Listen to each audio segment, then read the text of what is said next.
Chapter 281. Chiba Hattori's face and forehead were full of scars. Although they had been treated with medicine, they were not specially bandaged with gauze. Therefore, those wounds were like little red flowers growing in the wild grass, looking particularly delicate and dazzling. Fang Yan's face was also injured, but his face was often injured, so the people around him were used to it. However, when Chiba Hattori's face was injured, everyone felt that it was particularly funny and strange. The head of the Japanese Ministry of War was the Japanese sword god. When he first came to Wuxia, he wore a white, wide-sleeved robe every day like an immortal. At first glance, one could tell that he was a high-quality uncle with knowledge, quality, and wealth. If those love-struck girls saw him, they would definitely yell, "Come to my bowl." However, it didn't take long for him to be beaten up by Fang Yan. It was sad to think of it. Qing Yin refused to leave and stood behind Chiba Hattori. If Fang Yan dared to do anything, he would rush up and be beaten up by Fang Yan. Chiba Hattori also came out, and he looked even more embarrassed. His eyes were still purple-black, and there were several scars on his forehead. One of his arms was tied with a bamboo board. When he walked, he couldn't help but look at his crotch, because Fang Haohan had kicked it there. His mouth was puffed up like a frog that might jump up and eat insects at any time. He stared at Fang Haohan fiercely and hatefully. Obviously, Fang Haohan had replaced Fang Yan's position and become his most hated enemy in his mind. Hearing Fang Yan's refusal, Chiba Hattori looked stunned and said, "Why do you think I would make such a request?" Fang Yan looked at Chiba Hattori and said, "People always tell me that a person will pursue what he lacks. You said that your country lacks talented and hot-blooded young people like me, who are not afraid of death and dare to face any challenge. I'm worried that you will ask me to change my nationality and enter Japan. I know that there are some people who gave up their Wuxia nationality to work for you because they participated in your talent introduction program. However, this group of people will never include me." Fang Yan's memory was still very good. He repeated the words that others had praised him without missing a word. His laughter was clear and bright, like the cry of a crane. He laughed for a while, then looked at Fang Yan and said, "If I put forward such a condition to you, and you happen to be willing to accept it, would you still be the kind of young man I talked about?" Lord Fang Yan, 99% of the things in this world can be sold and sold. Only moral integrity is difficult to value. What kind of moral integrity is it if it can be evaluated? Do you think I have integrity? Fang Yan couldn't help but laugh. "Yes, I think so too," Fang Yan said. "I just want to ask my international enemy to confirm it for me again. Because my grandfather told me that the person who understands you the most will always be your opponent." "Your grandfather is right," Chiba Hirobumi said. Fang Yan looked at Chiba and said, "When you suddenly jumped, I thought you hadn't given up, so I sent you flying. Later, when I saw the black shadow in your eyes, I realized that you were trying to save me. I'm very curious. If you wanted to kill me so badly, why did you save me at that critical moment?" "I wanted to kill you," Chiba said. "That doesn't mean I wanted to see you killed. Are you saying that I must die by your hands? At least you shouldn't be killed so shamelessly. You are also a person with integrity," Fang Yan commented. "If it were you, would you have saved me?" Fang Yan looked around, then lowered his voice and said, "I won't hide it in front of you. I wouldn't. Because at that time, I was defeated by you, and my heart was filled with hatred. I was thinking about how to stab you and punch you. If someone else did it for me, I wouldn't blame them for not telling me in advance. Besides, I'm afraid of death. What if you don't like me and finish me off with a stab? If someone helped me create an opportunity, I would definitely get up and run down the mountain. Staying alive is more important. You came to challenge me at this age. When I grow to your age, I will challenge you again. As long as you don't die, we will meet again."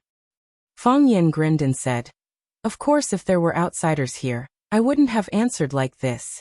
I will express my heartfelt gratitude for your noble character and unquestionable integrity, and I will strongly condemn the actions of those who ambushed you.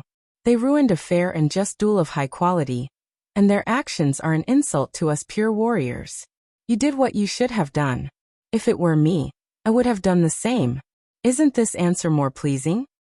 "It is indeed more pleasing," Chiba nodded. You live more realistically than I do. No, I live more shamelessly than you, Fang Yan said. Many people say that about me, but I have never admitted it. However, you are my savior. I am willing to confess in front of you, because I can't do what you can do. This is where I am not as good as you. So, I am willing to promise you one thing. I hope. Wait. Fang Yan quickly interrupted Chiba and said, the request you put forward must be something that I can do, and I am willing to do it. As long as it doesn't violate national policies, laws and regulations, I won't be scolded as despicable, shameless and nasty. I also have a profession as a teacher. Sometimes, I have to maintain my personal image. Chiba was stunned for a long time. Finally, he said, I want to see. Don't underestimate the enemy. Why does he want to see my master? Is it because he was defeated by Junior Marshal Uncle that he is not convinced and wants to challenge my master? Fang Yingying asked with a puzzled face. He is courting death. Fang Haohan made an accurate conclusion about Chiba's behavior. Fang Yan's face was gloomy. He said he is an opponent worthy of respect. Fortunately, there is only one Chiba in Japan. When the three returned to the school, the gate of the small courtyard was wide open. Fang Yingying put on an alert posture and said in a low voice, there are thieves in the house. Slap. Fang Yan slapped his head. Because he was still very weak, the slap was not strong enough, which made people feel a little sorry. Fang Yan strode into the house. There were 3 more people in the house. If the 3 of them were thieves, then they would be 3 beautiful female thieves. Yi Ro, who was in black clothes and pants, stood on the windowsill, looking at the nursery in the yard with clear eyes. She clearly saw Fang Yan, Fang Yingying, and Fang Haohan come back, but it seemed that she did not care about their existence at all. She wore a white, high-slit dress covered with black spots and a white blouse. The hem of the blouse was tucked into the long dress, giving her a stylish and capable look. Phoenix, who wore a light pink suit jacket, sat on the sofa in the living room. Lu Chaoga occupied the master's seat and was boiling water to make tea for Phoenix and Yi Ro. Phoenix saw Fang Yan come in, but she was still smiling and talking with Lu Chaoga. She said, you are very skilled in making tea. It seems that you do this kind of thing often? I like to drink tea. Lu Chaoga had a soft smile on her face. It was neither hot nor deliberate. But Fang Yan's understanding of the tea ceremony is far above mine. When we first met, he took out the tea I served to him and made clear comments. Later on, we got to know each other better, and I learned even more about the tea ceremony from him. He is a very knowledgeable man. This is very rare in a young man. Phoenix held the teacup in her hands and sipped her tea. She said, Fang Yan does have the habit of showing off his skills. Back in Yanjing, he would often use his strange and unusual knowledge to pick up girls. Of course, he had never succeeded. Because everyone in Yanjing who knows him knows what kind of person he is. By the way, Miss Lu, you seem to be very familiar with this courtyard? You know this room as well as your own home. Do you come here often? This is my courtyard, Lu Chaoga said. When Fang Yan first came, he didn't have a place to live, so I lent him the courtyard. Of course, I planted a lot of flowers and plants, and he had to pay me to take care of them. Fortunately, Fang Yan is also very proficient in this area.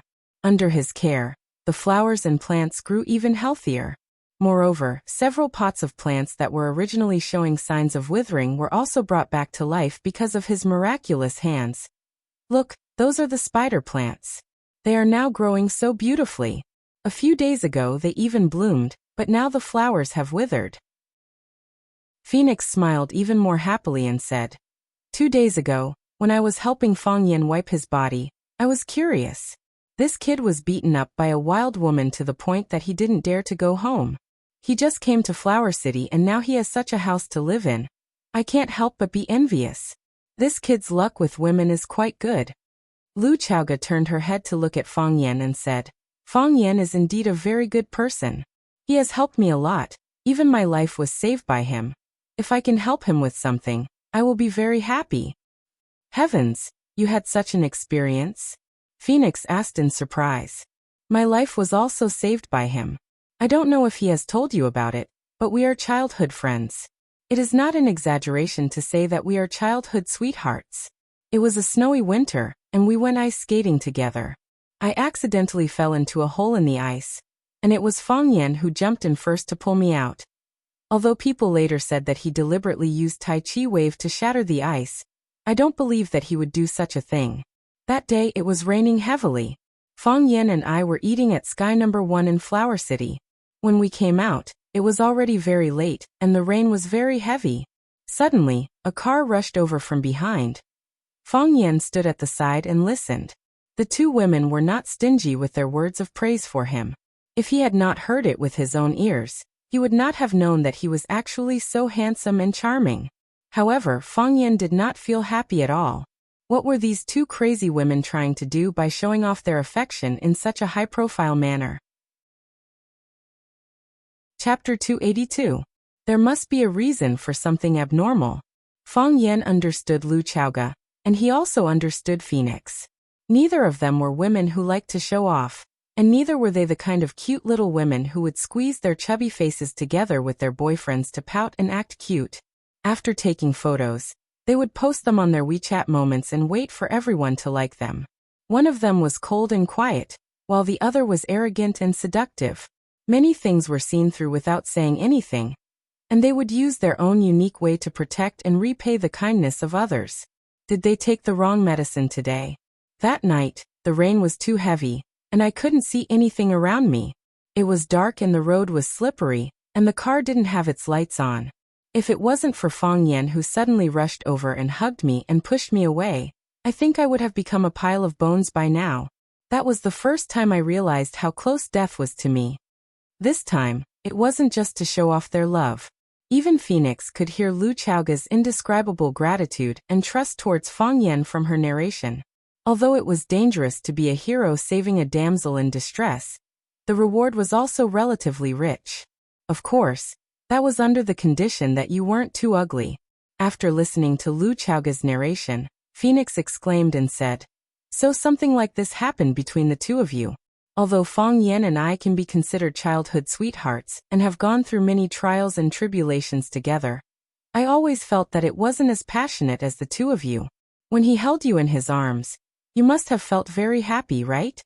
Lu Chaoga smiled and said, "He held me in his arms, and then rolled on the ground to avoid the impact of the car.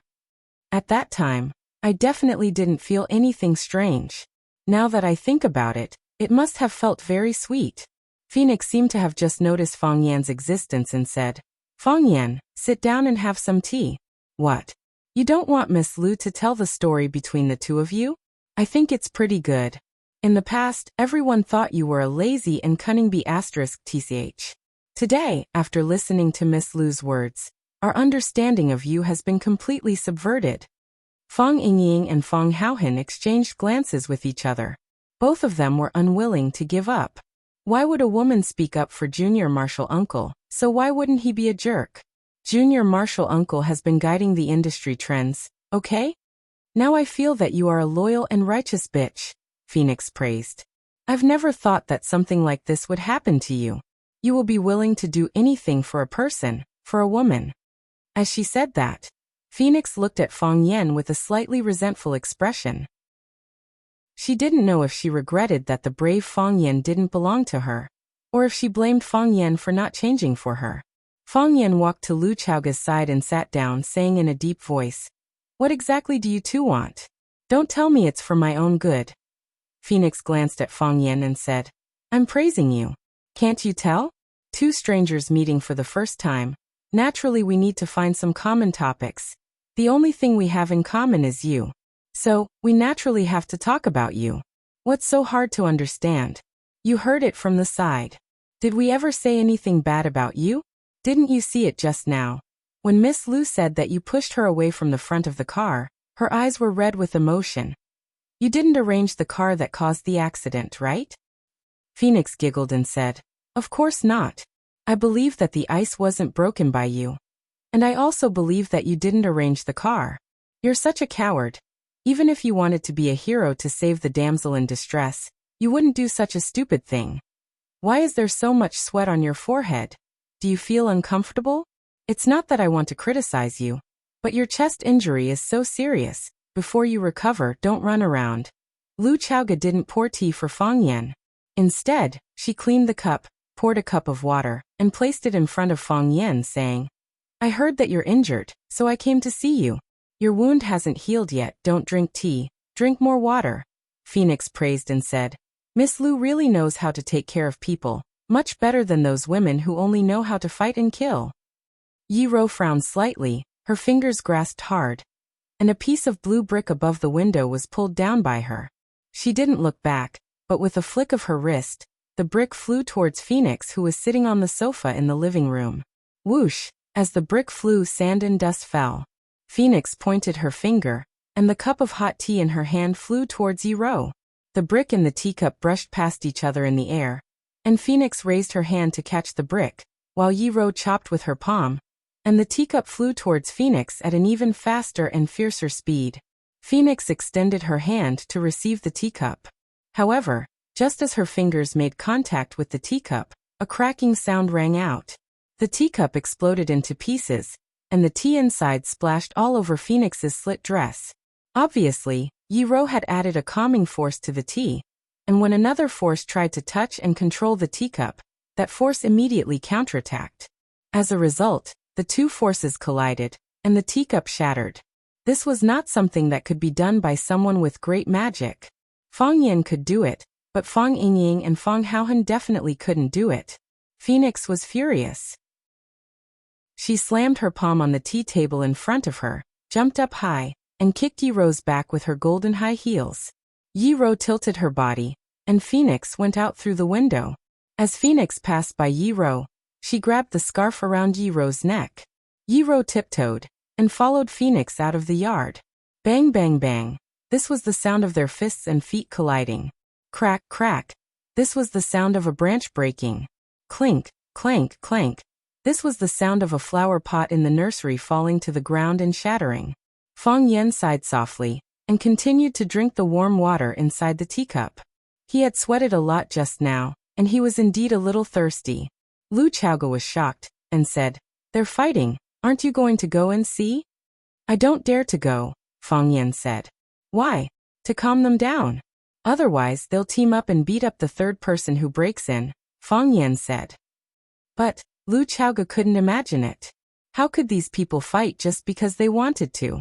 And they were so fierce. If you don't believe me, I'll do an experiment for you, Fang Yan said. Fang Yingying's face was pale, and he knelt down in front of Fang Yan and begged, Junior Marshal Uncle, I know I was wrong. I shouldn't have been lazy. I shouldn't have washed your face when you were unconscious. I shouldn't have eaten a few meals a day. I shouldn't have used up your treasured ambergris. This time it was Fang Yan's turn to be shocked, and he shouted, You used up my ambergris? Fang Haohan also used some. We were afraid that you wouldn't wake up, and these natural treasures would be wasted. Fang Yingying explained. So, Fang Yan kicked Fang Yingying out. Soon enough, Fang Yingxiong flew back screaming in pain. In the process of entering and exiting, his face and body were punched countless times, and his eyes were like panda eyes. Fang Haohan hid in the corner, holding his head, and didn't dare to breathe. Lu Xiaoge looked at Fang Yingxiong with lingering fear in his heart. He thought to himself, no wonder Fang Yan wasn't willing to come out to mediate the situation, even though the two women were fighting so fiercely outside. Who would dare to go out? But I'm sitting with these two women, drinking tea, chatting, and arguing. If they fight, even my bodyguards don't dare to warm up for them, right? The fight between Yi Ro and the Phoenix became more and more intense, and the flowers and plants in the yard suffered. Lu Xiaoge's expression became more and more unsightly as he heard the clanking sounds of jars breaking. Those were her painstaking efforts. Yi Ro used her whirlwind kick, and as her body rolled, she kicked 108 times in a row. When the Phoenix tried to block, it revealed an opening, and Yi Ro kicked it away. Clang! The Phoenix's body hit the wall heavily, and a trace of blood flowed from the corner of her mouth. But with the help of the rebound, she rushed toward Yi Ro again. Bang! The Phoenix punched Yi Ro in the stomach, and Yi Ro took a few steps back. Seeing the Phoenix chasing after her, she tiptoed, and a large piece of sharp porcelain scraped toward the Phoenix's face. The Phoenix turned 90 degrees, and while dodging the attack of the porcelain, she also lost the best chance to knock down Yi Ro. The two distanced themselves from each other and looked at each other with hostility. The number one in the inner world is just SOSO. The phoenix sneered. I've been wanting to fight with you for a long time. In that case, why did you make me wait until now? I just didn't get the chance. Good food is not afraid of late, and now I have the chance, right? I hope you won't let me down. But you, the number one in the inner world, have already let me down. Yi-Ro didn't want to stop. She tiptoed, and her body flew up again. She punched the phoenix's head, and even if she didn't get a concussion, she wanted to paralyze the phoenix's face. The phoenix ran a few steps, and her body also jumped up. Her long legs flew out, and the pointed high-heeled shoes stabbed toward Yi-Ro's chest. Puncture your big breasts. Boom! They quickly exchanged dozens of blows in the air, and then their bodies brushed past each other. Yi-Ro's fist missed, and the phoenix's high-heeled shoes stabbed into the wall with great force. A big hole appeared in the wall, and the heel of the high-heeled shoes was twisted off. Fang Yin had to stand up. He stood in the yard and shouted, "Stop, or I'll be disfigured." Plop!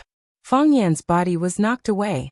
He struggled to get up from the ground, covered his bloody face and said, "I knew it. I'll be disfigured if I keep hitting." Chapter 283. Fang Yan's sacrifice was worthwhile. At least Phoenix and Yi-Ro didn't continue to fight. Lu Chaoga was also worried. If they kept fighting like this, the whole building, no, the whole Rosefinch High School would be torn down by them.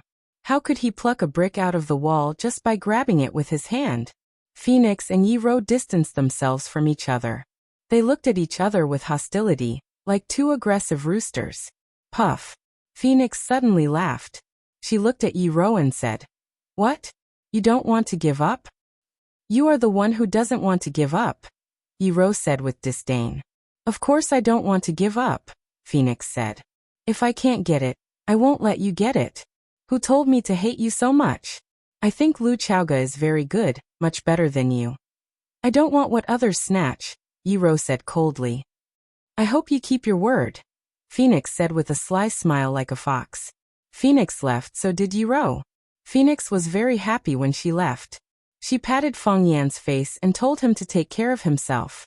She also patted Fang Yingying and Fang Haohan's shoulders, and told them to take good care of Junior Marshal Uncle. In fact, Fang Yingying and Fang Haohan also wanted her to pat their faces. They had even prepared their faces in advance. Unfortunately, Phoenix didn't let them get what they wanted. Phoenix also chatted with Lu Chaoga for a long time. She kept praising Lu Chaoga's beauty, and saying that she and Fang Yan were a match made in heaven. It was as if the two of them had been friends for decades, and she knew Lu Chaoga very well. Yi-Ro also left. Yi-Ro left very quietly. She just glanced at Fang Yan, and then turned to leave. Fang Yingying and Fang Haohan wanted to stay, but didn't dare to send them off. He just followed behind Yi-Ro timidly, and watched her walk out of the courtyard. When she stepped out of the gate, Yi-Ro walked in a free and easy manner while Fang Yingying and Fang Haohan walked in a wretched way. Fang Yan lay on the sofa, and Lu Chaoga helped him apply the ointment on the wound on his face. The wound on his face from the Battle of One Sword Peak had yet to heal, and now he had to suffer another innocent injury. He was afraid that he wouldn't be able to go out and meet anyone for 10 days to half a month. Now you know what kind of people they are, right? Why are you getting involved in their conflict? Do you know how dangerous this is? Fang Yan kindly reminded him, although it was too late to remind him now. I've long heard that you're going to have a duel with the Japanese swordsman, but I didn't go to watch it. I dare not. I have confidence in you. I know you will win. We've been through so many things together, and you've never lost, but I still dare not go there. I'm afraid that something bad will happen. I was the first one to come in, and I opened the gate. Then Miss Yi-Ro came, and the last one was Miss Phoenix. Miss Phoenix and Miss Yi-Ro don't get along very well, because Phoenix has been provoking Miss Yi since she came. Miss Yi doesn't like to talk, so she left her seat and stood by the window alone. I can see that she wants to wait for you to come back. Otherwise, she would have left a long time ago according to her character. Lu Chaoga was one of the people involved in the incident. She told some of the things that happened before Fang Yan came back. There are only a few ways for women to fight. First is to rope in more people to support themselves. Second is to suppress and isolate the opponent. The frequency of this method is very high. Miss Phoenix did it very well. She needed someone to cooperate with her, and I became the person who cooperated with her. Seeing Fang Yan frown, Lu Chaoga smiled and said, Miss Phoenix is a person who can be easily seen through, but it's hard for Miss Yi to let others know what she's thinking. Since Miss Phoenix wants to provoke her, why don't I help her? In this way, I can see a more real Yi Ro. Did you see it? Fang Yan asked. I saw it. Lu Chaoga put the medicine box in the medicine box on the coffee table. What did you see? Miss Yi is simpler than Miss Phoenix. Lu Chaoga said. Fang Yan smiled and said, Didn't you say you don't understand? Miss Yi is quiet and serious, which makes people feel that she is cold and arrogant, and keeps people thousands of miles away. This kind of first impression is not good. Lu Chaoga explained. On the contrary, Miss Phoenix is warm and generous. Although she is extremely arrogant, she is good at making topics, which makes people feel like a spring breeze when they get along with her. There is also a trace of joy in your heart. You feel that even such a charming woman is willing to be friends with you, and you feel respected and loved. In this case, shouldn't you like Phoenix more? I don't hate Phoenix because she lives a heavy life. A dancing phoenix wearing shackles, no matter how beautiful she is, can't fly to the Chinese parasol tree. But I like Miss Yi more. Why? Fang Yan sat up straight and looked at Lu Chaoga with some doubt. To be honest, Yi Ro's relationship with others had always been very bad. Whether in the Jianghu or the Jianghu, as long as they were familiar with her, they would eventually fall in love with Phoenix. She was too cold, too arrogant, too strong, and too violent. It would be strange if such a person had friends. Therefore, Yi Ro had always been excluded from various circles since she was a child.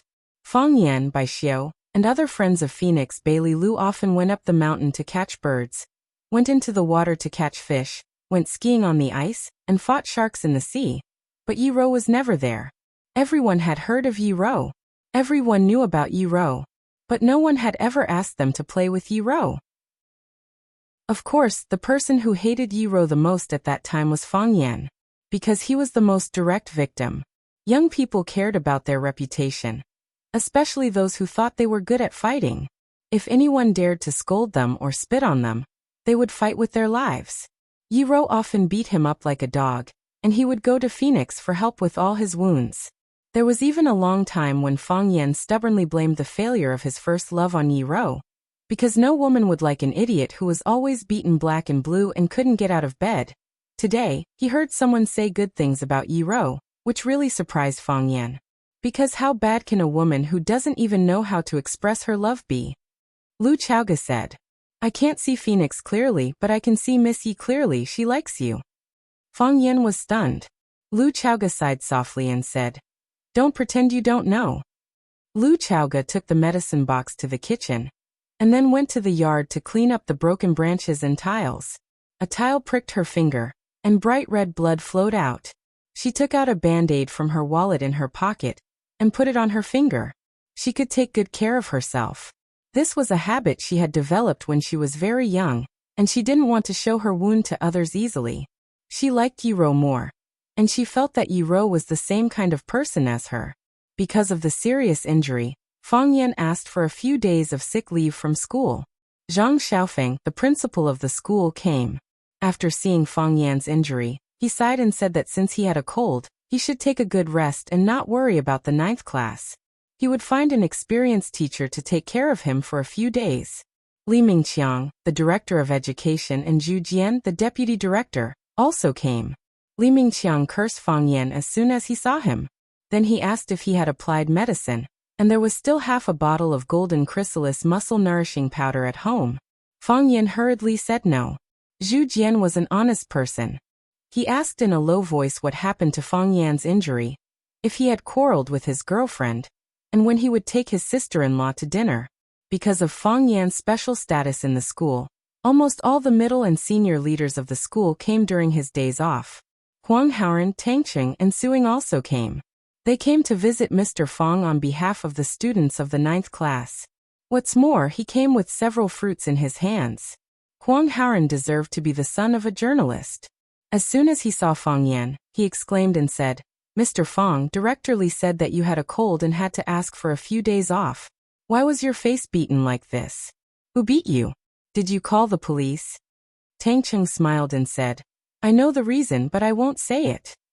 Su Ying glared at Tang Cheng angrily and said, Tang Cheng, you're so annoying. It's fine if you don't know, but if you know, you won't share it with us. What kind of classmate are you? Tang Cheng looked at Su Ying and said, It's not that I don't want to say it, but Mr. Fong definitely doesn't want me to say it. Mr. Fong, don't you think so? Fong Yan was extremely angry. If his body had not recovered, he would have jumped up and beaten this guy. For his behavior, there was only one word to describe it. He deserved to be beaten. Fong Yan asked about the situation in the class. Huang Haoren said that Zhang Yu, the language teacher of the first class, would be in charge of the language class for the time being. Fong Yan could understand such an arrangement. Since Fong Yan and Zhang Yu won the bet last time, the first class and the ninth class had almost become natural enemies. The school wanted the students to compete with each other, but they didn't want them to be hostile to each other. Therefore, it was necessary to let Zhang Yu go over and ease the relationship with the students of the ninth class. Fong Yan had never thought that Zhang Yu was his natural rival. He told Huang Haoren and the others to cooperate with Mr. Zhang Yu's work, and not let Zhang Yu be embarrassed in the ninth class. Huang Haoren nodded and agreed. He listened to Fong Yan. Su Ying looked at Fong Yan with a smile and said, Mr. Fong, you don't dare to go to the classroom because of the injury on your face, do you? In fact, it's completely unnecessary. Even if you are disfigured in my heart, you are still the most handsome language teacher in the world. An idea came to Fong Yan's mind and he said, Su Ying, I have something to trouble you with. I have a document to write, but I don't have the energy now. The handwriting of Fong Yingying and Fong Haohen is too ugly. Can you help me write it? Huang Haoren was full of displeasure when he heard this. He said very actively, Mr. Fong, what do you want to write? I can help you write it. My handwriting is much better than Su Ying's. Fong Yan trembled with anger and said, Girls are more careful. It's better for Su Ying to write it. Chapter 284. Fong Yan took a pen and paper and handed it to Su Ying. He said, Write an application. Application for the excellent teacher of the year. I'll read it and you write it. Okay. Su Ying agreed readily. It was rare for Mr. Fong to ask his students to do something, which was something to be proud of. Application. Dear school leader, I'm Fong Yan, a language teacher in class 9 grade 1. My name may be a little strange to you, but when it comes to what I've done, Su Ying's handwriting was small and graceful, which looked like her. However, it was not the handwriting that Fong Yan was looking for. Fong Yan looked at Su Ying and said, Su Ying, you're amazing. I didn't expect your handwriting to be so beautiful. I don't believe that you can write such beautiful handwriting with your left hand. Write with your other hand. Su Ying looked up at Fong Yan helplessly and said, Mr. Fong, why do I feel that you're up to no good? Are you looking for a criminal suspect or a girl who wrote you a love letter? Huang Haoren and Tang Cheng also looked at Fong Yan suspiciously. They felt that Fong Yan's request was really strange. Fong Yan smiled awkwardly and waved his hand. How could that be? How could there be a criminal suspect? Who would write me a love letter? Don't make wild guesses. I just want to see if Su Ying's handwriting looks good with her left hand. Su Ying still wrote a few words with her left hand according to Fong Yan's request. It seemed that she was not used to it, and her handwriting was very poor. Fong Yan dispelled his doubts about Su Ying and said, Forget it. I'll write with my right hand.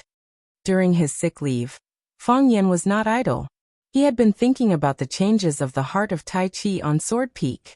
He knew that the reason why the Taiji heart could sense the outside world was because of the existence of Qi. Every object had a vital energy or vitality. As long as they breathed, had a temperature, or swayed with the wind, the heart of Taiji would be able to picture them in his mind. However, from pictograms to lines, was this a sublimation or a regression? Fong Yan crooked his finger at Fong Yingying and said, Hero, punch me. Fong Yingying shook his head and said with a smile, Junior martial uncle, this is not good, right? You are my most respected and beloved martial uncle. How could I hit you? If I tell you to hit him, then hit him. Stop talking nonsense. Should we ask Fong Haohan? If you don't do it, I'll hit you. Fong Yingying had no choice but to punch Fong Yan's head. Bang! Fong Yingying's body flew backward, rolling around in the yard like a meaty ball. He struggled to get up from the ground, clutching his stomach and crying. I knew it, I knew it. Junior Marshal Uncle, you are biased. Why do you always hit me but not Fong Haohan? Fong Yan sighed softly and said, Fong Haohan is too thin. I don't have the heart to hit him. Through this practice, Fong Yan found that his defensive ability had been strengthened again. In the past, when he was defending, he would take the initiative. When danger came, he would sense it and start to defend and counterattack. Fong Yingxiong hadn't sensed any danger yet, but he had already sent the enemy flying. Of course, it was mainly because Fong Yingxiong was too weak. If the enemy was an expert like Qianya, it would be more troublesome. However, Fong Yan was not in a hurry to verify it. His body was still very weak, and his damaged body had not been fully recovered. If he challenged the Qianya of the army or an expert at the same level as him at this time, he would probably die. The happiest thing during this time was Xia Tian's return. When she came back, she also brought her production team and the two little girls, Jiang Qin and Yuan Lin. Jiang Qin was a little thinner than when she left, and Yuan Lin was a little fatter than when she left. Jiang Qin saw the wounds on Fong Yan's face, and tears were about to flow out. She gritted her teeth with red eyes and said, Mr. Fong, who beat you like this? I'm going to beat him to death. Fong Yan looked at the little girl, who was waving her fists and shouting to avenge him, and said, You don't have to do it. I beat him up even worse. Yuan Lin pinched Jiang Qin's face and said teasingly, Mr. Fong's skills are so good. Who can beat him? Then I'm going to beat him up. Jiang Qin said angrily. Why did he beat me up? In the eyes of girls, anyone who beat Mr. Fong must not be a good person. You can't beat him. Let me do this kind of thing. Fong Yan kindly advised. If Jiang Qin went to challenge the Qianya of the army, the enemy would probably throw her away with a flick of his sleeve. I'll apply medicine for you, Jiang Qin said. No need. Fong Yan refused. Why? Because I just applied it half an hour ago, Fong Yan said. Then what can I do for you? After not seeing each other for a long time, the little girl really wanted to show off in front of Fong Yan. Are you thirsty? I'll make you a cup of tea. Oh, you're drinking tea. Xia Kiki sat at the side and looked at her two disciples with a smile. She looked at Fong Yan and said, It's good to be young. You can do what you want without fear. When you said that, you weren't that old, right? Fong Yan said with a smile. Xia brushed the hair in front of her forehead and said, Can you compare with them? It's so tender that water can be wrung out. If you let me wring it, I can wring out water from you, Fong Yan said. My hands are strong. Xia was angry and said angrily, Fong Yan, do you know how to chat? Jiang Qin and Yuan Lin giggled at the side. Fong Yan said helplessly, I know why you brought them here. Look at my face, it's like this. Can I be in the picture? He ran over without saying hello in the summer, and he even brought Jiang Qin and Yuan Lin along. Naturally, he wanted to catch him off guard. She was already in Huacheng. Could Fong Yan still be cruel enough to refuse? What I want is your kung fu. Your face can hit mosaic. Xia said. Xia's classical album hoped to have a song with Tai Chi as the background, so she chose Fong Yan to be the male lead in the story. However, if it was just a male lead, it would not be impressive enough, so she helped him find two female disciples who also played Tai Chi.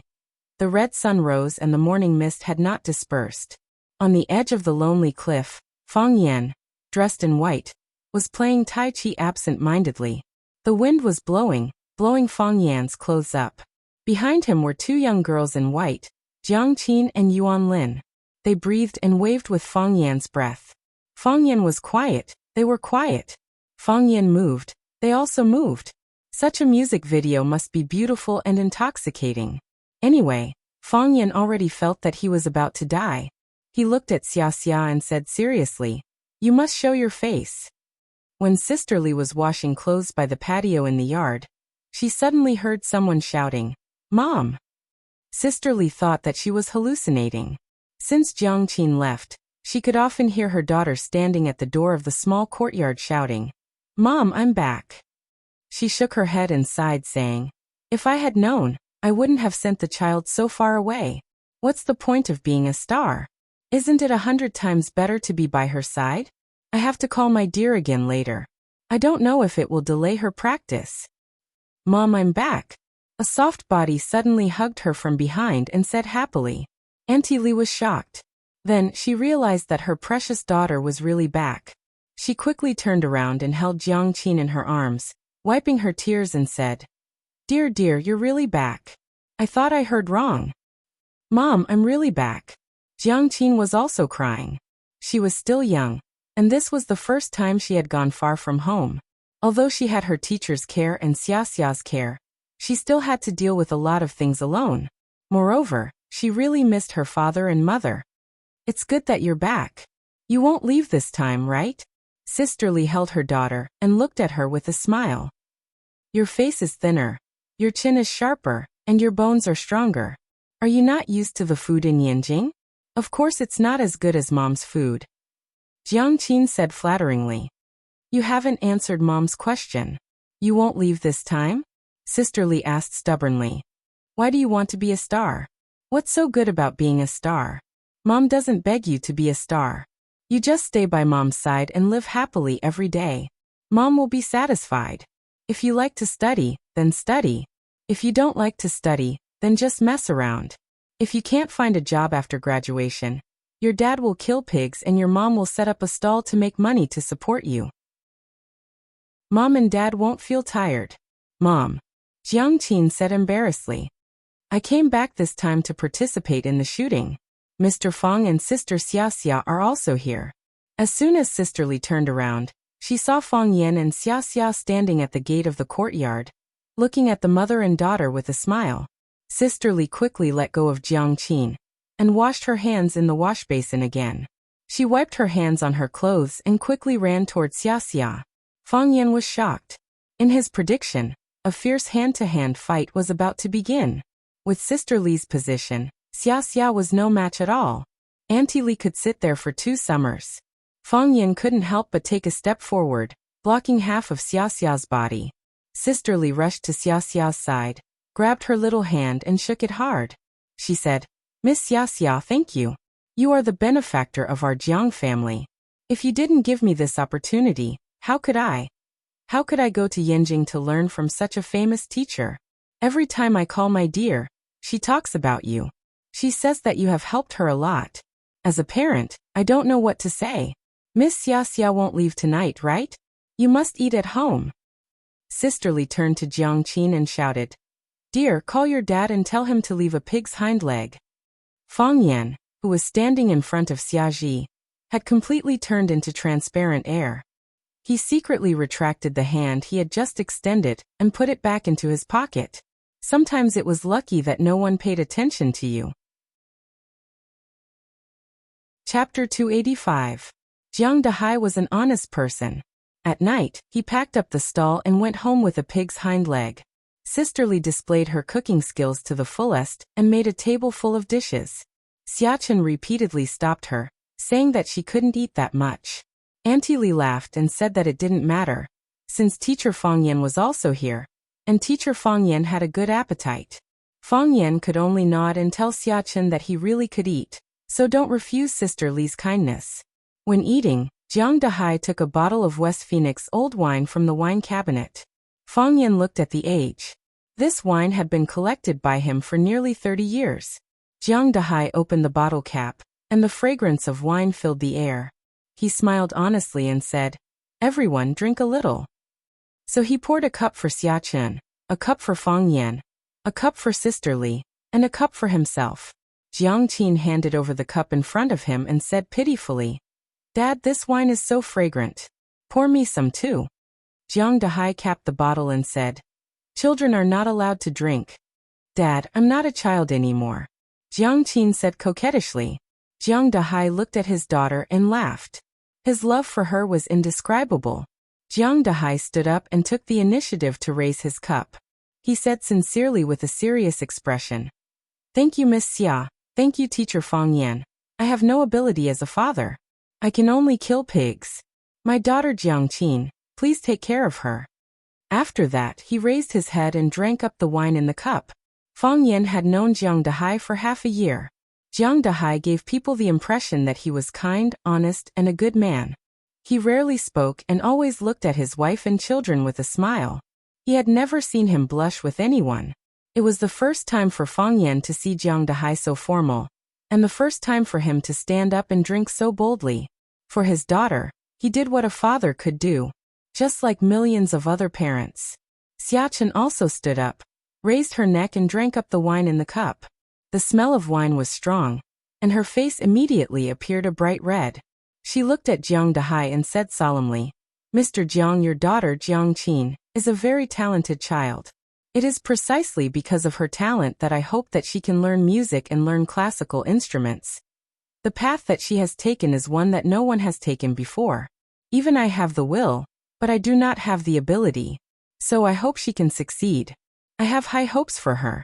I believe that it won't be long before you'll be shocked by your daughter's talent and feel proud of having such a daughter. Of course, even now, she's still the most outstanding and sensible daughter you have." Jiang Dahai smiled like a Maitreya Buddha. He was also a little embarrassed as he said, "When Jiang Qin was in primary school, she once came back and told me that her classmates called her the butcher's daughter. I didn't have the ability, so I could only be a butcher. But I don't want others to see Jiang Qin call her a butcher's daughter."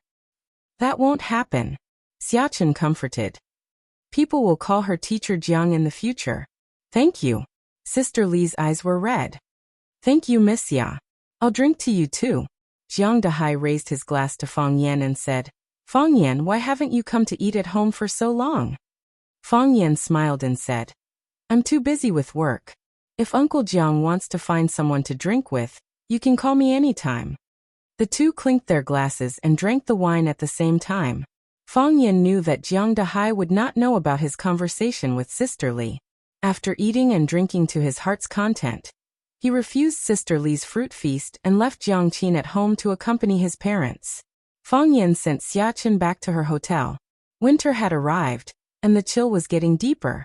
Most of the pedestrians on the street wore sweaters or thick coats, scarves and hats to protect themselves from the cold. Winter in Yanjing was from the outside to the inside. The wind was howling and the ice was hitting one's face. All one needed was an extra coat to resist it. Winter in Huaqing was from the inside to the outside. First, one's bones would feel cold, and then the body would feel cold. It was impossible to guard against. Therefore, Xiachen, who was wearing a black cotton dress and brown leather boots, still felt the hostility of Huaqing towards her. The only pity was that it rarely snowed in Huaqing, no matter how cold it was. For Fang Yan, a winter without snow was an imperfect winter. He liked snow. He liked the holy and clean feeling of the whole world being covered in ice and snow. "Cold?" Fang Yan asked with a smile. "Cold." Xiachen wrapped her woolen coat tightly and straightened the sunglasses on the bridge of her nose. She said, "Huaqing is colder than Yanjing." "I'm cold too," Fang Yan said. "Let's take a taxi back." Xiachen looked at Fang Yan with a smile and said, "Do you really want to send me away? Do you think it's new? If other men had the chance to walk with the national goddess in the summer, they would be willing to run naked, right? If you really ran naked, I wouldn't want to. How many people would be staring at you?" Fang Yan reached out to stop a taxi and said, "You don't like me, and I've never thought of hitting on you. We don't have to pretend to be ambiguous." Fang Yan opened the door and said to the taxi driver, "Master, Hilton Jianxiao Hotel." Xiachen looked at Fang Yan and said, "Aren't we friends?" "Of course," Fang Yan said. "Friends go back to their own homes after the meal." Xiachen giggled and said, "All right, then we'll be friends." She bent down and got into the car. She waved at Fang Yan and said, "Good night. Remember what you promised me. I'll see you at Xiaxia Mountain." The first time Xiachen came into contact with Fang Yan was at Xiaxia Mountain. The first time she saw Fang Yan practicing Tai Chi was also at Xiaxia Mountain. Therefore, she stubbornly chose to shoot her music video at Xiaxia Mountain. Xiachen's team had already discussed with the person in charge of the Xiaxia Mountain Scenic Management Area. Only a fool wouldn't be able to advertise their scenic area for free. When the taxi was far away, Fang Yen turned to look at the green belt behind him and said in a cold voice, "Come out, don't be sneaky like your master." A middle-aged man walked out from behind the billboard and stood in front of Fang Yen. He said in a vicious voice, "Found them." Fang Yen looked at him and said, "You better not hate me, because you can't beat me at all. You've worked so hard to kill me, but it's easy for me to kill you." The man's fist clenched, but he quickly relaxed. Too lazy to look at the middle-aged man's pained expression, Fang Yen directly ordered, "Bring the car here." The middle-aged man waved his hand. A black Audi slowly drove in front of Fang Yen. Fang Yen opened the door and sat in the back seat. The middle-aged man also sat in the front passenger seat. Fang Yen closed his eyes and rested. The car quickly moved. It was heading towards the goal that it had set. Caesar Winery. This was a grape import and export company located in the suburbs of Huaqing. Barrels of wine were shipped from France or other European and American countries by sea. They were packaged at Caesar Winery and sold all over the country. Naturally, there was no lack of wine in the winery. Therefore, the guests of the winery could naturally enjoy it whenever and wherever they wanted. Following an extremely licentious moan, the room finally returned to silence. A long-haired woman got up from the bed, randomly picked up a man's shirt and put it on. Her snow-white thighs were exposed in the air, exuding a seductive scent. She went to the wine cabinet and poured 2 glasses of red wine. She gave one to the man on the bed, took a sip of the other and said, "I have a bad feeling about this. Is it because I'm not good enough?" The man leaned against the headboard, revealing his thick chest and inverted triangular pectoral muscles.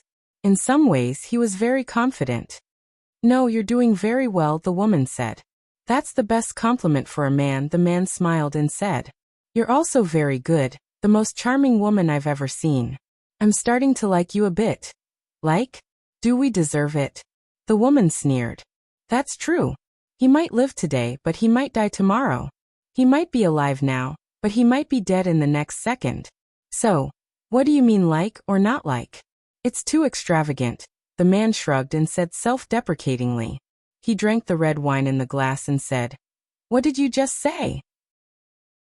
"Just now my ears were twitching. I had a premonition of danger. Our lives will be in danger," the woman said. The man grinned and said, "The famous prostitute Flower can also be afraid? If this gets back to the organization, I'm afraid the other flowers will laugh at us?" The woman sneered and said, "Afraid? To live is to atone for sins, and to die is to rest. For such as we are, death is the ultimate happiness. What's there to be afraid of?" This is a woman's sense of crisis. When I feel danger coming, I always have this feeling. I think we've been exposed, everyone has faith, and as an assassin, their faith is their intuition. This intuition has saved their lives many times, allowing them to escape from death countless times. The man understood this truth, suddenly lifted the quilt and jumped out of the bed saying, "At least the prostitute Flower hasn't made a mistake in this respect. Inform the others, we'll evacuate immediately. This place is no longer safe. I say, even if you're in a hurry to leave, shouldn't you at least put on your pants?" Fang Yen squatted by the window and looked at them. "I'm embarrassed to look at you with your buttocks naked like this." His mouth said he was embarrassed, but his eyes were really embarrassed. "This woman's body is really good, the man's body, ba ba ba. What are you looking at?" Chapter 286. Those who did great things did not bother about trifles. Even if they were in great trouble, they would not care about the little things. Four-lipped Flower and her partner, Wasp, meeting Fang Yen at this time was undoubtedly a great disaster. Assassins always took the initiative to go out and kill people. How could they let the assassination target wander into their lair? Lipped Flower looked at Fang Yen, who was squatting on the windowsill, and said with a smile, "A distinguished guest should come through the front door. It's not a gentleman's behavior to lie on the window and eavesdrop. If you have such a need, I don't mind being your husband for one night. Seeing that you are handsome and good at martial arts. Is there a need to be so sneaky?" Fang Yen was really angry with her and said angrily, "Do you think I lack women? I'm not bragging, but whether it's a mature sister or a campus goddess, whether it's my first love or a wild girlfriend, as long as I crook my finger." Lipped Flower sneered and asked, "And then? You crook your finger, And they will do what? It's none of your business. Fang Yan said angrily. He was a little depressed because they were all gone. It had nothing to do with him. Wasp lifted the quilt to cover her naked lower body and said, Mr. Fang, I've heard a lot about you, but I didn't expect to meet you on such an occasion. It's really awkward.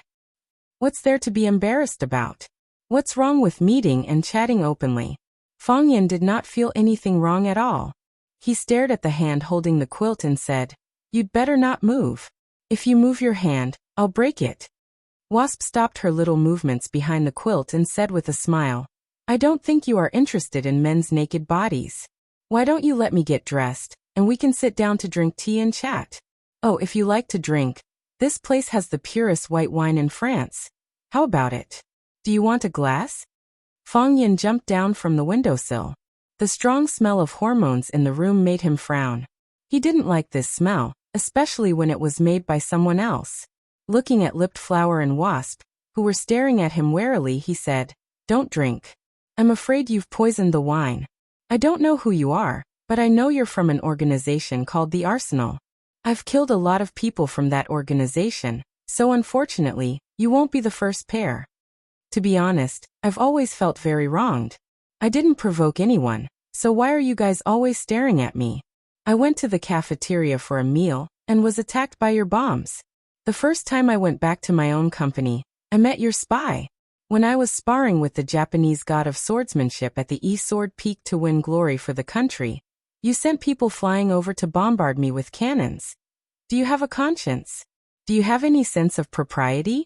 Can't you have a little bit of national pride and patriotism? Fang Yan stared at the lipstick and said, I can see that you are a senior member of your organization, right? Tell me, who sent you to kill me? Who's the mastermind behind this? Lipped Flower's face was full of sarcasm as he said, Since you know we're from the Arsenal, how can you be so stupid as to think you can get the secrets you want from us? Why do you think we're the kind of people who are easy to talk to? I'm just asking out of habit. I didn't think you'd answer. Fang Yan's mood was very stable, and his expression was very calm. If not, how can I stall for time? Wasp was startled and shouted, What did you do?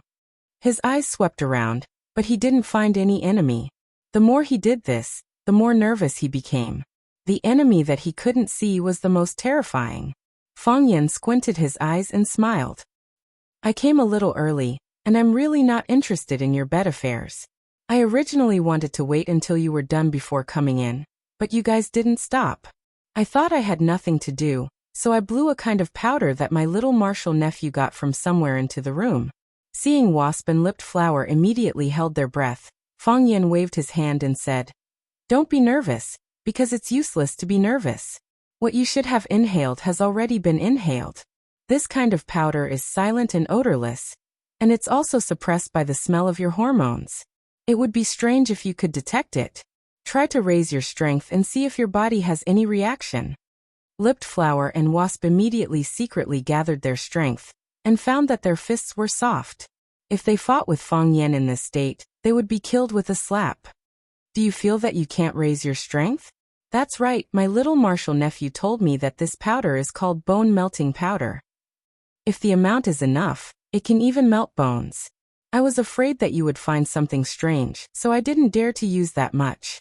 So I just dispersed a little of your excess strength. After hearing what I said, shouldn't you be a little nicer to me? Fang Yan asked with a smile. What are you trying to do? Wasp shouted coldly. As he spoke, Fang Yan had already lunged at him. He punched him in the chest, and when Wasp's body flew backward, he grabbed his arm and pulled him back. Fang Yan reached out and grabbed Wasp's neck and twisted it hard. Crack! Wasp's head drooped, and when Fang Yan let go, his body collapsed to the ground. Fang Yan picked up a silver light bullet from Wasp's hand, weighed it in his hand, and said to Lipped Flower, To tell you the truth, after dealing with you a lot, I'm very afraid of this kind of thing. Why didn't you do it? Because I've seen you do it, Lipped Flower said. In Chao Yan's Underground Research Institute, if I didn't have a substitute, I would have already died in your hands. Even if I wasn't poisoned, I wouldn't be a match for you, not to mention now that my body is weak, I have no chance at all. Was didn't see you do it, so he died. Smart people can always live longer, Fang Yan said admiringly. But why should I keep you alive? You're a tight-lipped person, I can't get any answers from your mouth. Fang Yan stuffed the silver bullet into Lipped Flower's mouth and said, Tell me, what should I do with you? Lipped Flower's face was pale, and she looked at Fang Yan in horror. Because her mouth was stuffed, her words were a little unclear. Since you can find this place, then you must know. We're not your real target. Fang Yan nodded and said, Of course. Fang Yan chopped Lipped Flower's neck with his palm. After her body fainted on the bed, he pressed the red button on the silver bullet. He didn't have any mercy towards the members of the armory, because they were no longer people, but a group of man-eating devils. When Fang Yan closed the door of the room, there was a loud bang inside the room.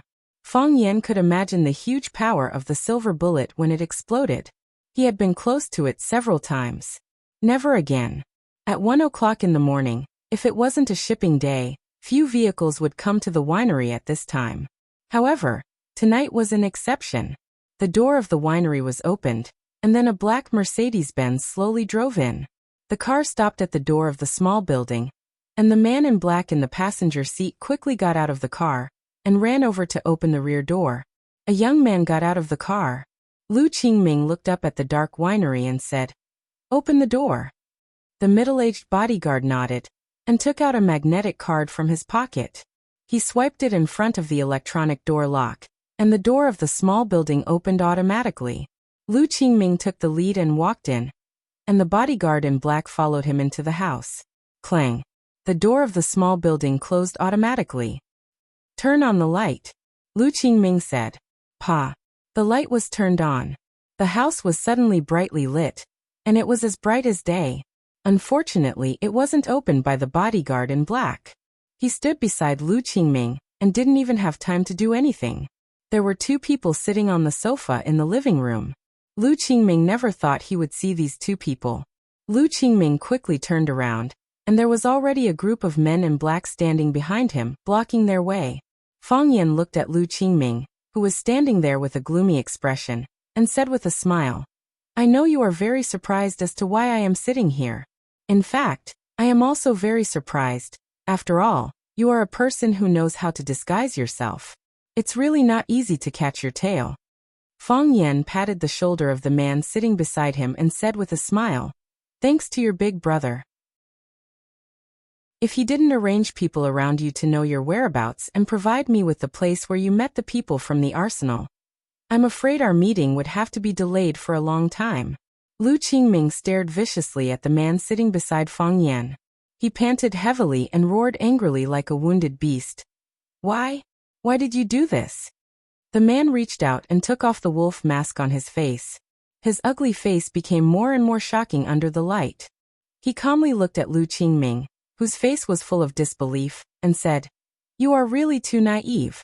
How can you represent the Lu family to protect the interests of the Lu family like this? I know that you have always wanted to replace my position, and have always wanted to become one of the 4 prodigies of Huaqing. But, my good brother, do you really think you can sit in that position steadily? Jiangzililan Valley is full of people who eat people without spitting out their bones. Even I have to be very careful when dealing with them. Why are you so arrogant to think that you can play with all the heroes in the world? Chapter 287. The people who understand you the most are not only your enemies, but also the people around you. Although the willow tree's status in the family was greatly reduced due to his disfigurement, it was still very easy to arrange a confidant by Lu Qingming's side. It was also because of the willow tree's cooperation that they were able to find traces of contact between Lu Qingming and the people from the armory. It was also because of the willow tree's selfless help that Fang Yan was able to find the hiding place of the armory killers. Without the willow tree's help, Lu Qingming wouldn't have come to this place at this time. Therefore, the people who can hurt you the most are not only your enemies, but also your family. The latter is impossible to guard against. Lu Qingming didn't expect to meet the willow tree here. His emotions still couldn't completely calm down. He stared at the willow tree with a gloomy face and said, Childish? Yes, in your heart, I'm always so childish. You always look down on me and always treat me as an idiot. Am I an idiot? Of course not. How am I worse than you? How am I worse than you? If you didn't have a good father, how could you always be able to stand in front of me in every situation? Do you think you can hide your sinister side by being crazy all day long? Do you think you're humiliating yourself by playing with a few women? Lover of the masses, do you know that every time I hear people call you that, I sneer in my heart? Who is the real childish one? Yes, I've always wanted to replace you. I've always wanted to become one of the new four prodigies of Huaqing. I've never hidden my thoughts. You were stabbed by Lu Chaoga and your face was cut by Fang Yan. I'm very happy to hear these things. I know my chance has come. The Lu family can't let a loser and a disfigured person stand on the stage. If they choose again, I'm the most suitable candidate. Lu Qingming looked at the willow tree and said, If you were me, would your thoughts be different from mine? When the opportunity comes, wouldn't you reach out and grab it? Same. The willow tree said frankly. Maybe my thoughts are a bit more extreme than yours. I'll even pray at night before I sleep, praying that you will never stand up again and lie on the wheelchair like a waste for the rest of your life. I didn't cut your face, and you being cheated has nothing to do with me. Lu Qingming said unwillingly. Why do you hate me so much? I don't hate you, said the willow tree. I don't hate you at all. I still think of you as my younger brother. Little brother? The little brother that you betrayed? Lu Qingming sneered. He had waited for so long. He had purposely raised his voice, but until now, not a single member of the armory had rushed over to help. He knew that they were all dead. When he saw Fang Yan and Lu Shu sitting on the sofa in the living room, he knew that they were dead. If they weren't dead, how would Fang Yan and Lu Shu dare to sit on the sofa in the armory? The armory was an assassin company that researched gunpowder and all sorts of genetic weapons. Were they not afraid of being blasted into ashes? Previously, it was just a suspicion. Now he could finally confirm it. The willow tree stood up. He walked towards Lu Qingming step by step. His walking posture was very ugly, swaying from side to side like an old duck with an injured left leg. The middle-aged bodyguard took a step forward and stood in front of Lu Qingming. That was his only protection. The willow tree waved his hand and signaled the middle-aged bodyguard to go away. Uncle Ming, get out of the way. Lu Qingming said. If he wants to kill me, you can't stop him. The middle-aged bodyguard's face was full of unwillingness, but he could only step aside and let the willow tree pass. The willow tree stood in front of Lu Qingming and looked at his handsome facial features that were controlled by anger. He smiled and said, From childhood to adulthood, there are so many brothers in the family, and the two of us have the best relationship. To be honest, I don't like you. And you just said that you hate me very much. However, we are the two best people in the Lu family. At least we all think so. Therefore, we must live together intimately, so that the elders have enough confidence in us. How can a person who can't even unite his brothers and family become the heir of the family? I have always thought that I am the heir of the Lu family. At least, others also think so. Therefore, I want to maintain the demeanor of an heir, and I want to unite all the forces around me that can be united. However, when I found out that you are doing the same thing as me, I began to dislike you from the bottom of my heart. Now, do you know why I said that you are stupid? Because you exposed your ambition too early. If you were in your position, what should you do? You should be hostile to me, you should be my enemy everywhere, and at the right time, you should stab me with a knife. This is what you should do. This is the attitude that an unwilling competitor should have. I know that there are broad-minded people in this world, but I also know that that person is definitely not you. I don't hate you. The willow tree looked at Lu Qingming and said, I don't have any reason to hate you, because you are the same as me, a poor climber. When I climbed halfway up the mountain, I accidentally fell down. Although it wasn't to the extent of being smashed to pieces, I was riddled with scars. You are my heir. You climbed up the road that I walked, but you were dragged down by me who was unwilling. You are also a poor person. Why should I hate you? If you don't hate me, why would you join hands with Fang Yan to deal with me? If you don't hate me, why would you betray me like this? Lu Qingming pointed at Fang Yan who was sitting on the sofa and said, Did you forget how he hurt you? Did you forget how he humiliated you? He scratched your face, broke your legs, threw you down the stairs. If it wasn't hatred, then what reason would make you join hands with him to deal with me? Did you forget what I said just now? Both of us are climbers, but the top of the mountain can only accommodate one person. Therefore, we both have to do everything possible to kick our opponents down the mountain. Just like how you secretly ordered the people in the arsenal to assassinate Fang Yan, but deliberately led the clues to me. Don't you also hope that Fang Yan will treat me as his mortal enemy, and then the two of us will fight, and I will be completely eliminated by him? That way, no one will stand in front of you anymore, right? Yes, you did a good job, and Fang Yan did put the focus of suspicion on me.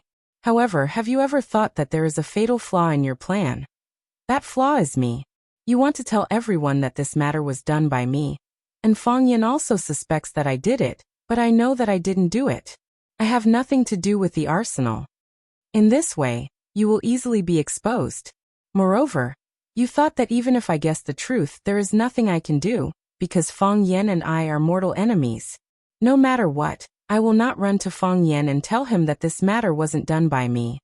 Lu Qingming sneered and said, in the end, I underestimated your shamelessness and cowardice. I really didn't think that you would run to cooperate with Fang Yan. Anyone who has suffered such humiliation and injury would not do such a thing in the face of their enemy, right? So this is where you are inferior to me. Lu Shu said. A real man knows when to yield, and when to stand tall.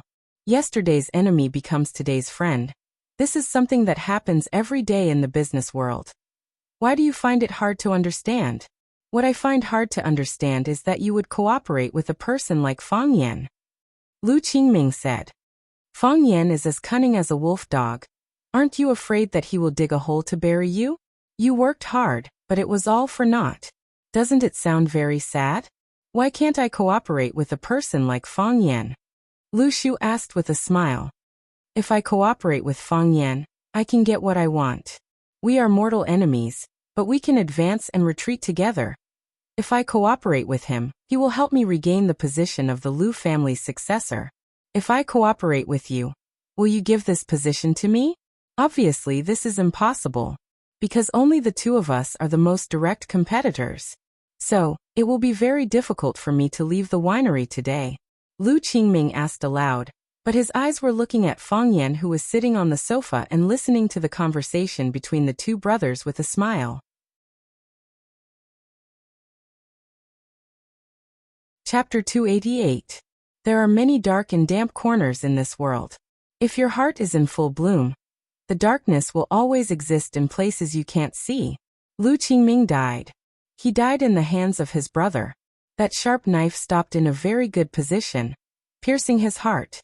Lu Qingming's body was lying on the shoulder of the willow tree, his face full of unwillingness and disbelief, but who was willing to listen to his grievances and complaints. You madman, you can even kill your own brother. Uncle Ming pointed at the willow tree and roared. He was an elder of the Lu family, responsible for protecting Lu Qingming for many years. It wasn't that he hadn't heard of brothers being castrated, but when he saw it with his own eyes, he still found it hard to accept. The willow tree expressionlessly looked at Uncle Ming, his eyes full of sadness. Uncle Ming, you don't understand. When a person has to force himself, betray morality and his own heart, that kind of state of mind really makes people uncomfortable. He waved his hand, and a man in black behind him rushed straight towards Uncle Ming. Uncle Ming didn't have time to say another word, and he was already fighting with the man in black. The willow tree picked up Lu Qingming and walked step by step towards the sofa. He put Lu Qingming's body, or rather, corpse, on the sofa, and then sat next to Fang Yan. Fang Yan sat on the far left, and Lu Qingming sat on the far right. He sat in the middle of the two. This way, from a distance, it looked like three men sitting side by side, watching a wonderful play in the living room. Fang Yan glanced at Lu Qingming and helplessly said, "Don't be like this, okay? You're making me very uncomfortable. You killed your cousin, which proves the fact that you're a scumbag and a beast. Now that he's dead, what's the meaning of carrying him to the sofa? This can't atone for your sins, and it also adds another charge of being a hypocrite. At least that's what I think in my heart." I'm a bad person but not a beast. Bad people also feel guilty, it's just that you don't want to believe it. The willow tree said. He felt guilty, so he gave Lu Qingming the least amount of respect. When he was sitting, he didn't allow Lu Qingming to lie on the ground. At any time he could be trampled by the two guys who were fighting. So what if I feel guilty? Saying sorry while stabbing me? If I meet such a bad guy, I'll just kill him with one slap.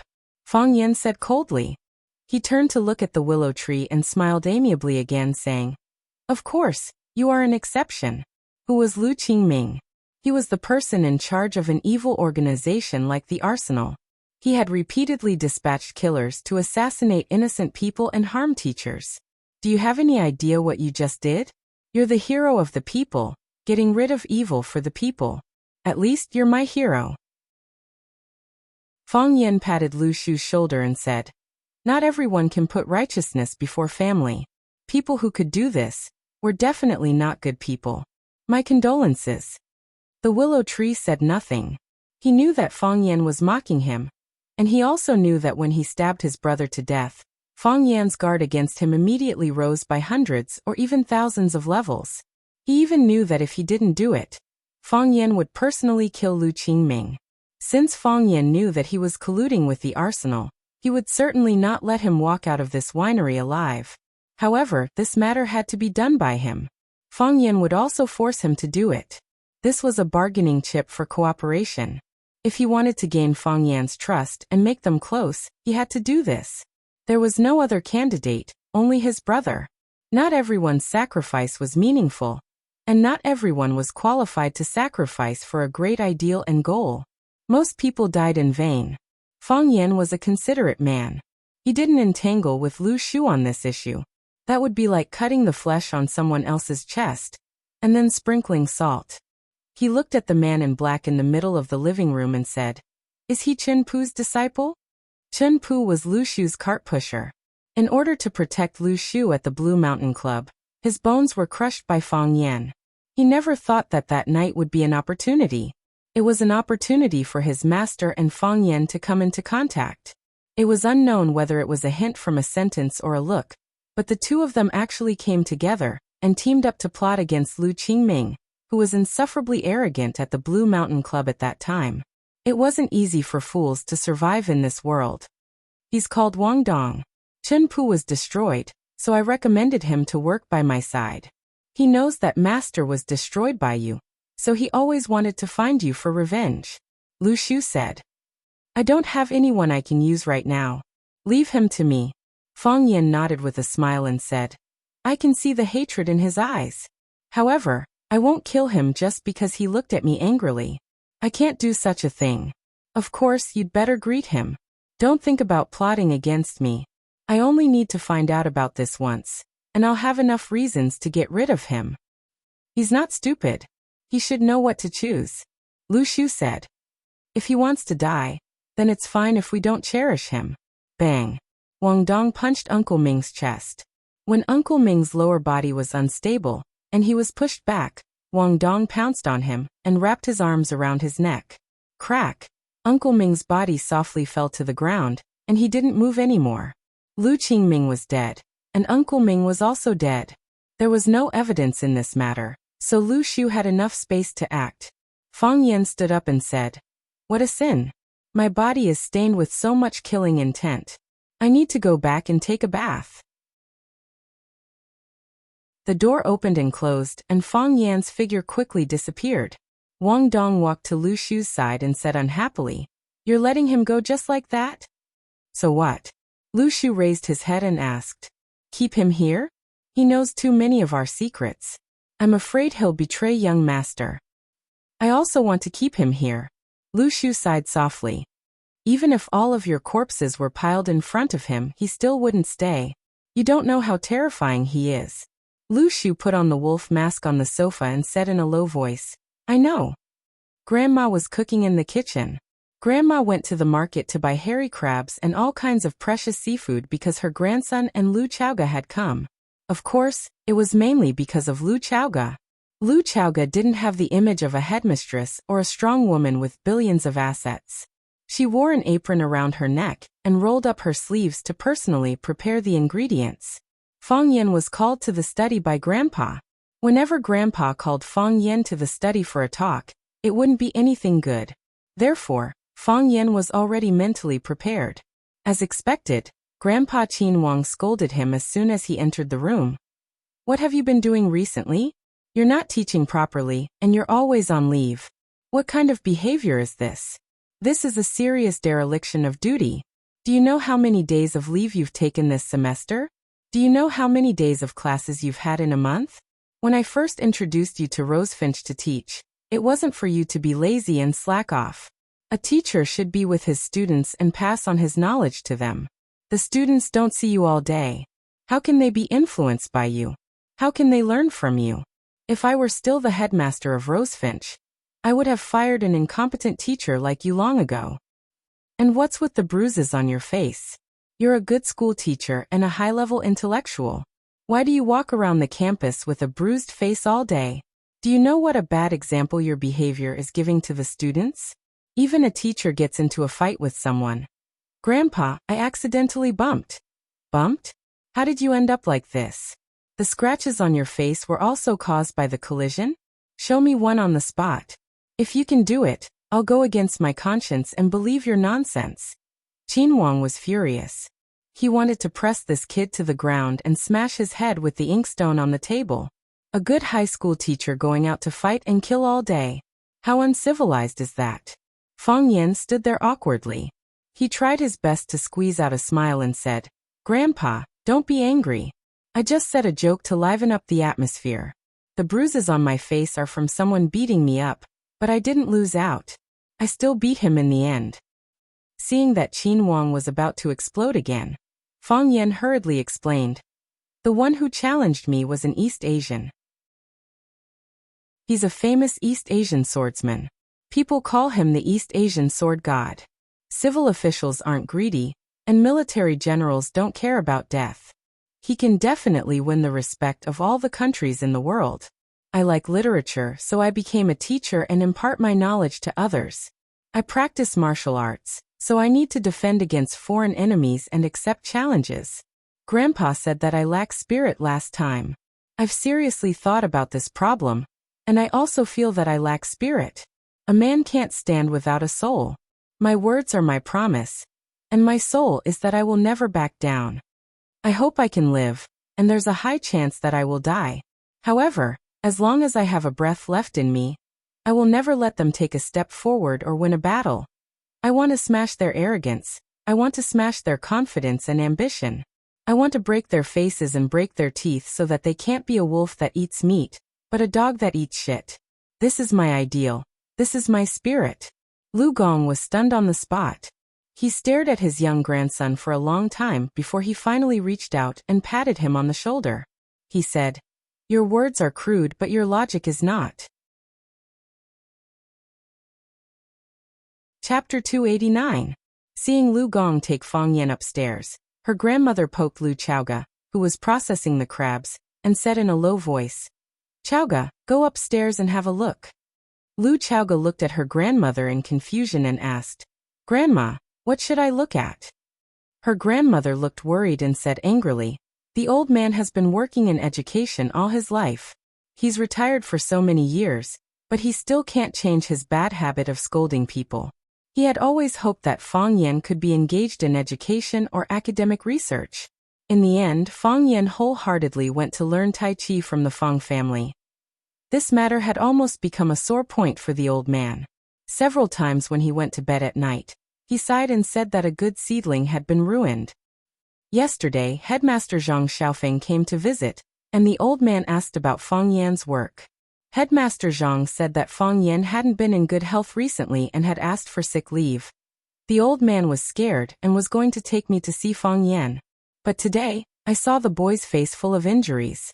What kind of illness could it be? He must have had a fight with someone again. The old man was so angry that he dragged Fang Yan upstairs to the study to teach him a lesson. The old lady glanced at the second floor and said, "The old man has a habit of scolding people in the study. A few years ago, he scolded Fang Yan so much that he didn't dare to step through our door. Go and have a look. Tell them to go downstairs for dinner." Even if the old man was angry, he could only hold it in when he saw you. He praised you a lot at home, saying that you were the best educator he had ever seen. In the end, he also went into business. Lu Chaoge really couldn't imagine how Fang Yan looked when he was scolded. With his sharp tongue, who could take advantage of him? However, only an unyielding elder like Lu Gong could make him respect and fear him, right? Lu Chaoge took off her apron and walked upstairs quickly. Since her grandmother was worried, she would go over to help. Before Lu Chaoge could reach the door of the study, she heard Fang Yan's impassioned voice. Who do they think they are? A sword god from a few small islands dares to come to our great country of Wuxia to challenge us? To be honest, if it weren't for the fact that he was older than me, I wouldn't have fought him at all. It would be embarrassing. If I go, it would be a waste of my talents. If I send Fang Yingying and Fang Haohan, they would be more than enough to defeat him. They have the god of swords, we have the god of despicable. It's a perfect match. But I didn't do that. Why? I have to respect the old and cherish the young. It's all thanks to Grandpa's good education. Otherwise, how could he have the chance to spar with me? Lu Gong's face darkened again. He said, I saw that you said a few good words just now, but after a while, you're talking nonsense. I have done some research on the Japanese. They are extremely selfish and proud, but they are also very hardworking.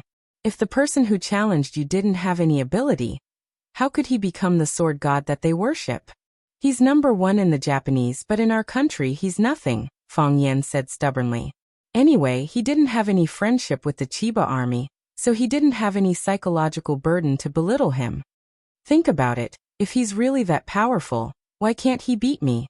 Lu Gong thought about it seriously and said, whether it's learning or practicing martial arts, you can't be arrogant and complacent. I've never seen anyone who could reach the end of learning Hai Wuya. Grandpa, you're right. That's what I'm thinking, Fang Yan quickly agreed. After coming back this time, I also realized that I'm not good enough. Although I've been resting at home on sick leave for the past few days, I've never forgotten to read. I've read all the Chinese papers for the past few years. This year's final exam, Class 9 should be able to get a good result. That's because the children of Class 9 are working hard, Lu Gong said. He looked at the scars on Fang Yan's face and said with concern, work isn't in a hurry. You should rest when it's time for you to rest. Strike a balance between work and rest. I can't rest without being with the students, Fang Yan said with a sigh. Lu Xiaoge looked at this warm and affectionate scene and felt as if his heart was in a mess. Wasn't grandmother's worry too unnecessary? Lu Gong saw Lu Chaoge standing at the door and showed a rare smile on his face. Chaoge, what's up? Grandma asked me to invite you downstairs for dinner, Lu Chaoge said. Lu Gong nodded and said, I'll go downstairs now. After that, he walked out of the study first. Fang Yan walked to Lu Chaoge's side and asked with a smile. Grandma is worried that I'll be scolded by Grandpa, right? Seems like Grandma still doesn't know you well enough, Lu Chaoge said. The more you go through, the more experience you have, Fang Yan said with a smile. Lu Chaoge looked at Fang Yan and said, I've accepted Lan Mountain Valley's conditions. That's your problem, Fang Yan said. He rarely got involved in Chao Yan's matters, but Fang Yan was the one who initiated the cooperation with Lan Mountain Valley. With Lu Shu as a spy and Lan Mountain Valley as a pawn, if the other families wanted to take advantage of them, they would have to go through these two hurdles first. That's Chao Yan's problem, Lu Chaoge said. Fang Yan waved his hand and said, let's go downstairs for dinner. Dinner isn't ready yet. Zhangxia Mountain, the mountain where the clouds fall. In winter, Zhangxia Mountain was a bit lonely, the mountain wind howled and the dried leaves fluttered, but it also had a different feeling to it. Jiang Qin and Yuan Lin were a bit excited to be back at Zhangxia Mountain. Jiang Qin pointed at a cliff and said, Mr. Fang saved us from there. If it weren't for Mr. Fang, those bad guys would definitely still be chasing us. I wonder what happened to them in the end. Bad guys naturally have to be punished, Zhang Dekai said with a smile. He was the righteous police officer who helped deal with the 3 scammers last time. This summer he brought a crew to Zhangxia Mountain to film, so he led the team to guard the place. We won't let them off just because they're of different nationalities. Jiang Qin smiled sweetly and said, "Thank you, Uncle Zhang." Zhang Dekai waved his hand and said, "This is what we should do." The music video director was called Song Ge, a very influential figure in the film industry.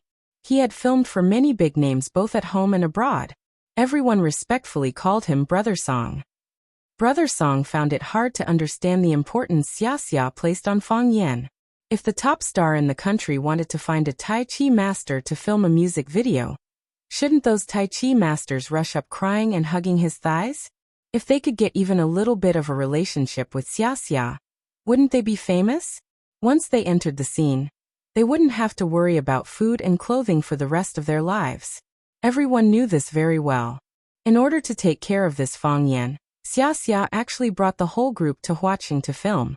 Didn't she know that the trip, food, and accommodation for such a large group of people would require a lot of money? Brother Song's main dissatisfaction with Fang Yan was that he didn't receive enough respect. For a famous director like him, the actors he needed should have traveled all the way to meet him. How could he let him move to Huaqing? He thought that Fang Yan was more famous than him, which made him feel that they didn't treat him as a famous person in Xia Xia. The staff were setting the scene. Brother Song pulled Fang Yan aside and told him about the things he needed to pay attention to during the shooting. He said, "You have no shooting experience before, and you don't know any shooting techniques. So I don't expect you to cater to my camera. Just do what you are most familiar with. The focus of this music video is on you. You just need to do Tai Chi well and show the essence of our Tai Chi culture. Do you understand? Don't be flashy, just show the essence. You have to make people feel cool, gorgeous, and beautiful at first glance." Fang Yan patiently waited for him to finish and said, "Director Song, the essence of Tai Chi is not cool and gorgeous, but the deep meaning it shows when yin and yang blend. It is in line with the way of heaven, the way of humanity, and the way of nature.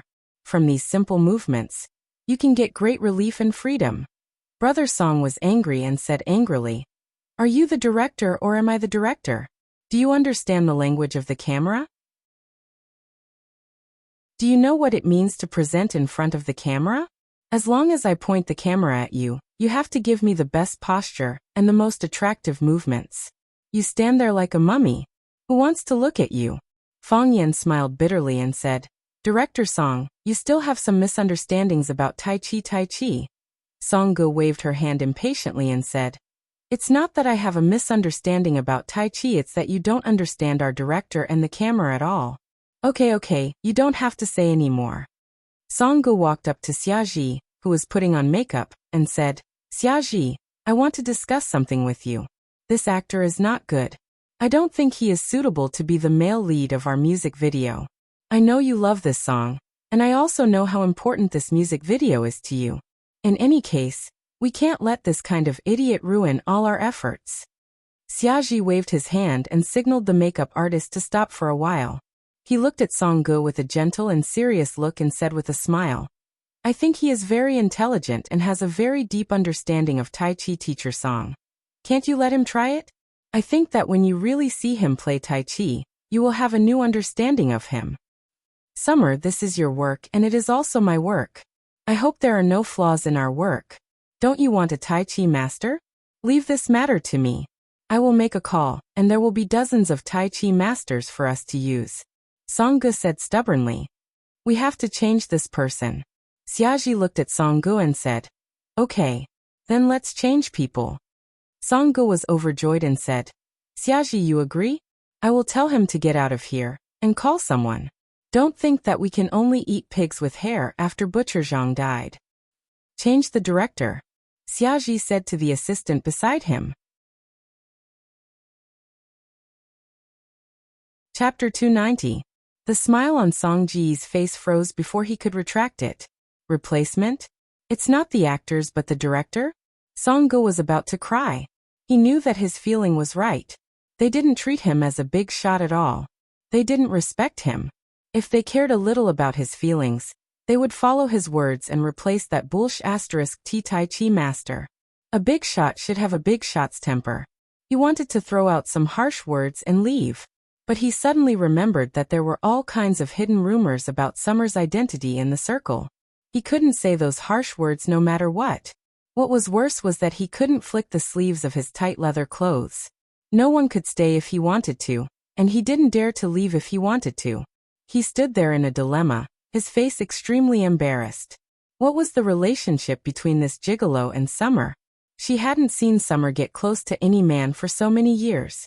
The only one who was close to her, Feng Yuancheng, seemed to be very depressed recently. Did this gigolo catch her eye? Song Ge was a little regretful. Women were irrational when they fell in love.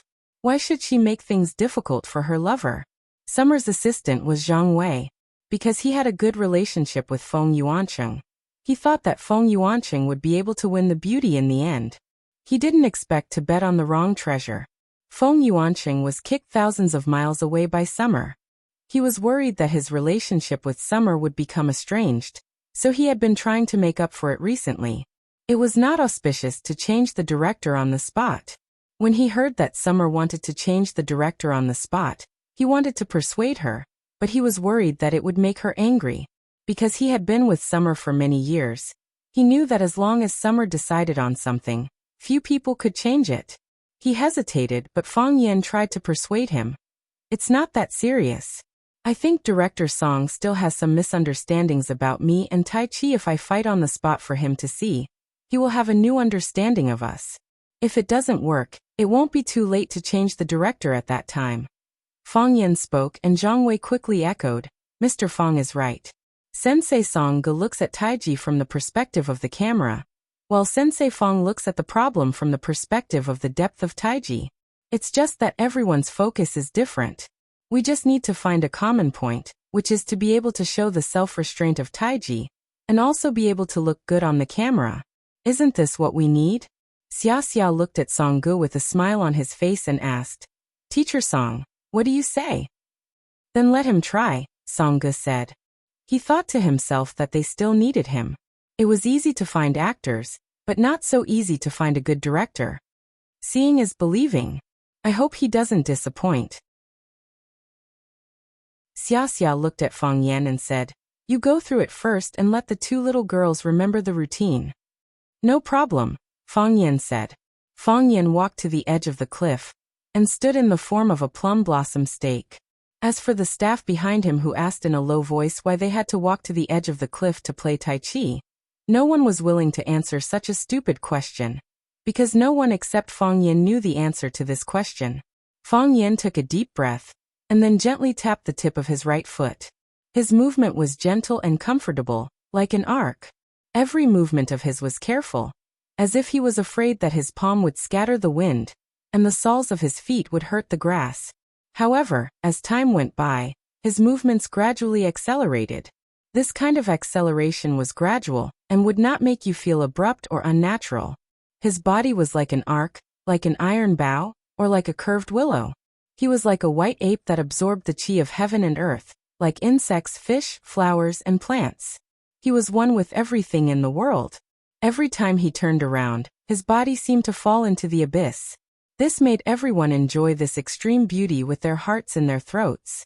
However, their worries were superfluous, because no matter how Fang Yan drew a circle or turned around, he stood there as steady as a 1,000-year-old pine tree. Not the slightest bit off, not the slightest bit off. The setting sun was like an egg yolk, revealing a little shy face in the thick white fog. Seeing the commotion over here, a small bird with colorful feathers also flew over and peeked its head out to observe.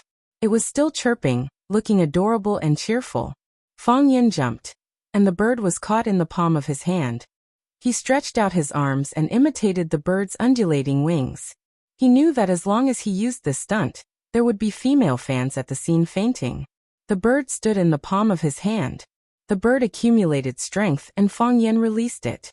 The bird lost its strength, and Fang Yan used the power of Tai Chi to lift it up. The bird became nervous, and its chirping became louder. However, when it found that it was not in any danger, and the game was fun, it began to enjoy it. When Fang Yan released his strength, it jumped with all its might. When Fang Yan gathered his strength, it landed steadily. It even turned around and chirped at Fang Yan, telling him to hurry up, you bastard. The man and the bird were having a lot of fun. On the distant mountain ridge, a monk and a Taoist smiled as they evaluated each other.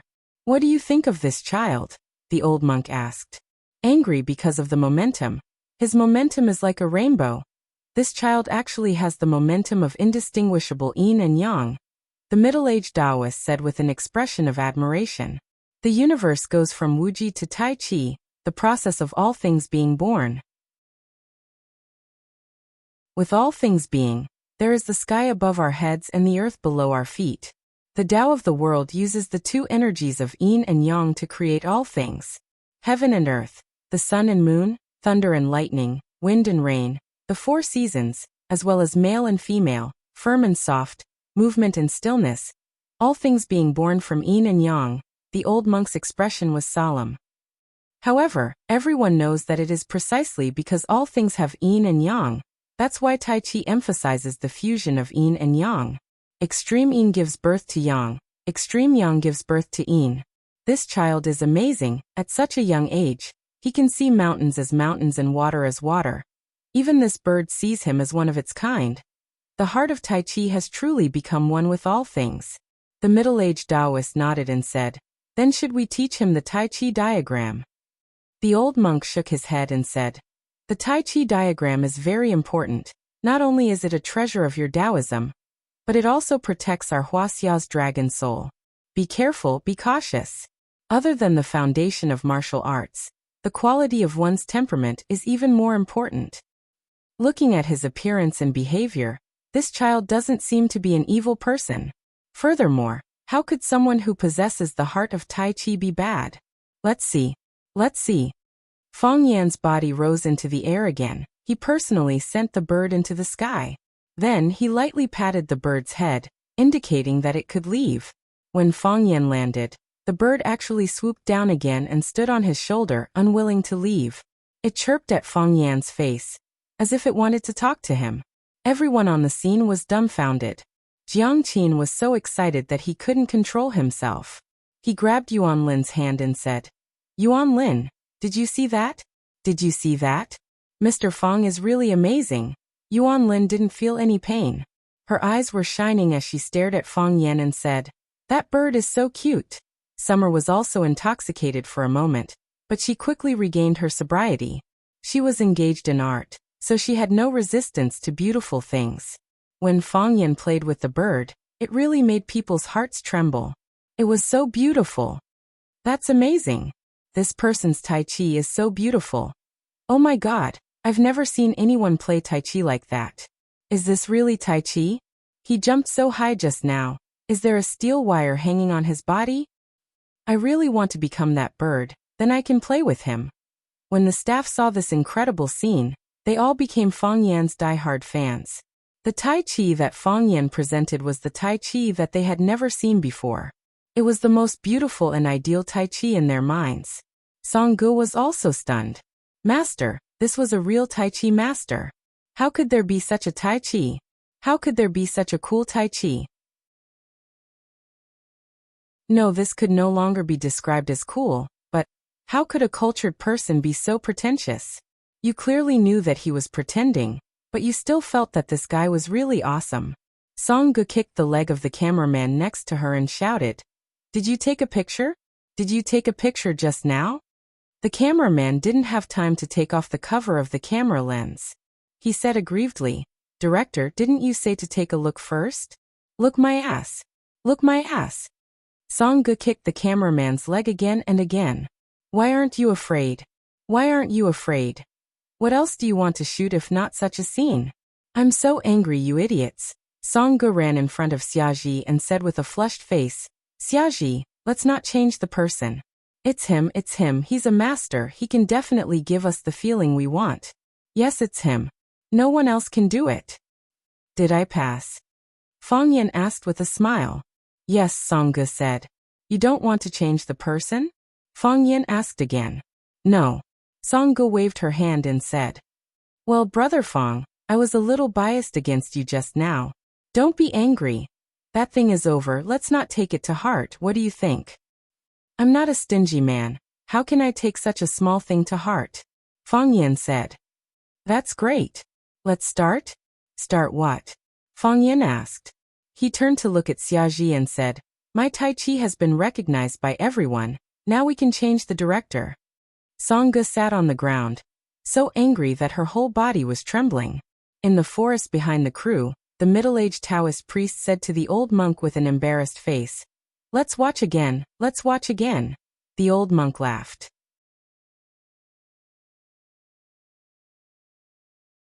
Chapter 291. You insult me once, and then apologize to me. It's not fair at all. You insult me once, and I'll insult you once. That's fair. Teacher Fang Huahua values fairness the most. Sangha got up from the ground, stared at Fang Yan fiercely, and said, "Do you want to play with me? Isn't your entertainment circle too dark?" Fang Yan said angrily, "You dare to make such a rude request to me in public?" Fang Yan looked at Xiaji with a strange look, as if saying, "The noble circle is really messy." Xiaji looked at Song Gu and said, "Teacher Song, is there no problem in confirming the candidate?" "No problem." Song Gu dared to be ruthless to Fang Yan, but did not dare to say a harsh word to Xiaji. He and Fang Yan did not have a subordinate relationship. Fang Yan was a school teacher, and it would not affect his life. He said a harsh word to Xiaji, and Xiaji was only angry for a while. However, if Xiaji said a harsh word to him, he would have bad luck for the rest of his life, and he was afraid that his career would end early. "Then be more attentive," Xiaji said. "Let go of some unnecessary prejudice, and you will find that teacher Fang Yan is a very easy person to get along with." "I will." Sangha gritted her teeth and said. She thought, is this guy really an easy person to get along with? He went around in such a big circle just to slap you in the face. How can such a narrow-minded person be called easy to get along with? Sangha walked in front of Fang Yan, took the initiative to reach out and said, "Mr. Fang, please give me a lot of advice." "You're welcome." Fang Yan held Song Ji's hand and said, "I don't understand camera language, so I have to trouble director Song to make me look as handsome as possible. Mr. Fang is an idol. Director Song is flattering me. Ha ha ha, I'm quite popular with students at school." Xiaji and many staff members looked at them with black lines on their faces. Everyone discussed for a while. Sangha once again explained some shooting details, and the MV shooting officially began. The shooting this time was mainly divided into two parts. The first part was Fang Yan practicing Tai Chi alone to show the rigidity of Tai Chi. The other part was Xia Xia bringing Jiang Qin and Yuan Lin, the two little beauties, to perform the softness of Tai Chi in black Tai Chi clothes. Two different scenes, maybe even two different space-time. Fang Yan's white clothes fluttered in the wind. He looked like an ancient Taiji youth. The scene of Tai Chi with Jiang Qin and Yuan Lin would constantly switch, but it was a modern Tai Chi then. Hardness and gentleness complemented each other, and the four of them began to fuse. Fang Yan stood at the edge of the cliff, the dragon head. Xia Xia, Jiang Qin, and Yuan Lin followed behind him and did the same thing. Their movements were neat, and the scene was beautiful. Because it was already late when the crew went up the mountain, they first shot some scenes of Fang Yan practicing Tai Chi at the edge of the cliff in the mountain breeze and white fog. Then, using the same scene, Xia Xia took Jiang Qin and Yuan Lin up, and also did a round of Tai Chi. Xia Xia originally had a good foundation in Tai Chi, but it didn't have any actual combat effect. It was only for strengthening the body. Jiang Qin and Yuan Lin were still very unfamiliar with Tai Chi. They just felt that Fang Yan was handsome and good-looking. In the past 2 days, Fang Yan gave them some simple training. They only needed to follow behind Xia Xia or Fang Yan. Simply put, the two of them were two little flower vases in the MV. Everyone only needed to think that the two of them were good-looking. In the evening, the crew members settled in the Xia Hotel, which was the only quasi-5-star hotel on Xia Mountain. Last time, Fang Yan brought his students up the mountain for the night, but he didn't bring them to stay in such a hotel. Some students had strong self-esteem, so he had to carefully protect them. After dinner, Fang Yan and Xia Xia drank tea and chatted in the Tingfeng tea house of the hotel. The Xia Hotel was built against the mountain, and the Tingfeng tea house was on the edge of the cliff. Sitting in the tea house and drinking tea, the dark Grand Canyon came into view. In autumn, the valley was full of red maple leaves, which made people feel relaxed and happy. But in winter, when there were no stars or moon in the sky, only the whistling of the wind could be heard. That was how the Tingfeng tea house got its name. Fang Yan was busy making tea. The golden pu, or tea soup, was very tempting. He said, "Do you want to replace Song Gu?" Xia Xia's eyes stayed on the hand that Fang Yan was using to make tea. He felt that the posture of Fang Yan making tea was very beautiful and skillful. She liked Wuxia culture and tea. But no matter how expensive the tea house was, how famous the tea made by the tea artist, she always felt that there was a lack of taste. Immortal taste. Yes, it was immortal taste. Pure heart and few desires, neither fast nor slow. No flattery, no filth. This was immortal taste. Unfortunately, few people could do it. I knew Song Gu 10 years ago, and all my music videos were made by him. At that time, he was just a very talented young man. Xia Xia explained softly. Later on, as his fame grew, people's nature also changed. Now he is the kind of person I don't like the most. If I don't stand up for you, he will insist on replacing you and then use his own people. Xia Xia looked at Fang Yan and said, I can tolerate people around me making some small mistakes in the field of life, but I will never allow them to criticize my work. This is my work. He wanted to try to control you, so he used me as an experiment. In the end, you slapped him back. Fang Yan said with a smile. This slap is fierce enough. I don't slap people. Xia Xia said. If he still doesn't know how to restrain himself, then cut off his hands and feet. Isn't this too domineering? Fang Yan's eyes widened. A scene appeared in his mind. Xia Xia, with disheveled hair, was holding a kitchen knife and chopping off Song Ji's hands and feet. Then he stood there and laughed, letting Song Gu lie on the ground and scream miserably. What are you thinking? Xia Xia said angrily. I mean, cut off his career line. I can make him call the wind and rain, and I can also make it difficult for him to move an inch. Why does this sound like something said by a gang leader? Xia Xia sighed softly and said, You don't know the darkness and dirtiness of the entertainment circle. Fang Yan asked worriedly, Will Jiang Qin and Yuan Lin be okay? If they can't resist the temptation, I can't do anything. But if someone wants to hurt them, I will cut off his hands and feet. This time, I will really cut off his hands and feet. Xia Xia said coldly. Those two little girls are quite lucky. With a big backer like you. Fang Yan said with a smile. I'm not their backer. I'm their sister and friend. I want to take them with me to do something. Xia Xia said. Women can also change the world. Or rather, change the world's perception of us. I've always believed that. I also believe that. Fang Yan said. A woman's greatest dream was to promote Wuxia culture to the world, not to watch other people's culture invade. Fang Yan felt that this kind of woman was as great as him. Fang Yan raised his teacup and said, A toast to you. For what? For our noble sentiments. Fang Yan said. Xia Xia laughed loudly and said, Fang Yan, every time I chat with you, I'm very happy. But you can't like me. There are too many people who like me. Fang Yan said. When there are so many people, I don't know how to choose. Who asked me to be a Libra? It's a bit too much. I won't go join in the fun. Xia Xia said with a hint. Fang Yan laughed dryly and didn't speak. Some things were better not said. Xia Xia looked at the antique decorations in the tea house and said, The owner of the tea house must be a very elegant person. It's not called the Stargazing Tea House. It's not called the Maple Appreciation Tea House. It's called the Wind Listening Tea House. In his heart, even listening to the wind is a romantic thing. Then stargazing and maple appreciation are naturally not inferior. From the low place to see the rolling clouds, from the wet place to see the ninth heaven thunder. This person is very kind. Fang Yan nodded and said, It's just that the psychology of the nouveau riche is serious. Is there a need to put so many precious wood and antiques all over the house? It's like he's afraid that others don't know he's rich. What Sir said is very true. It's us who have fallen into the cliché. A middle-aged Taoist walked over with an incense burner and a smile. He walked to the table occupied by Fang Yan and Xia Xia and stopped. He put the incense burner on the table and said, Honored guests have come to visit. I'll give you a pot of tree incense. Please don't refuse. Fang Yan took a sniff.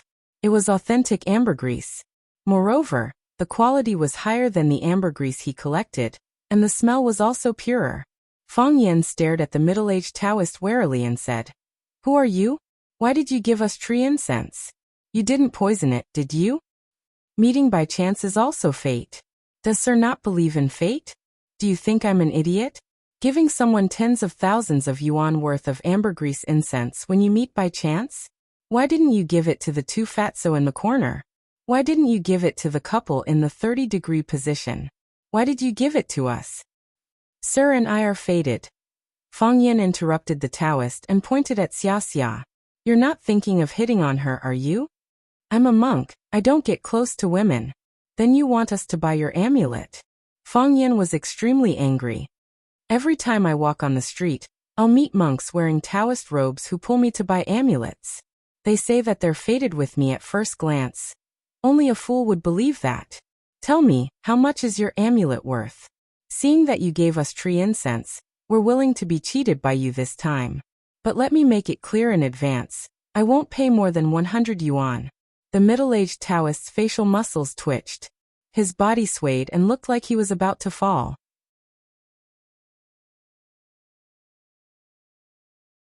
Chapter 292. Tianjizi felt very strange. According to his cultivation, it was impossible for him to have such a hysterical state. Was he going to suffer a heavenly tribulation?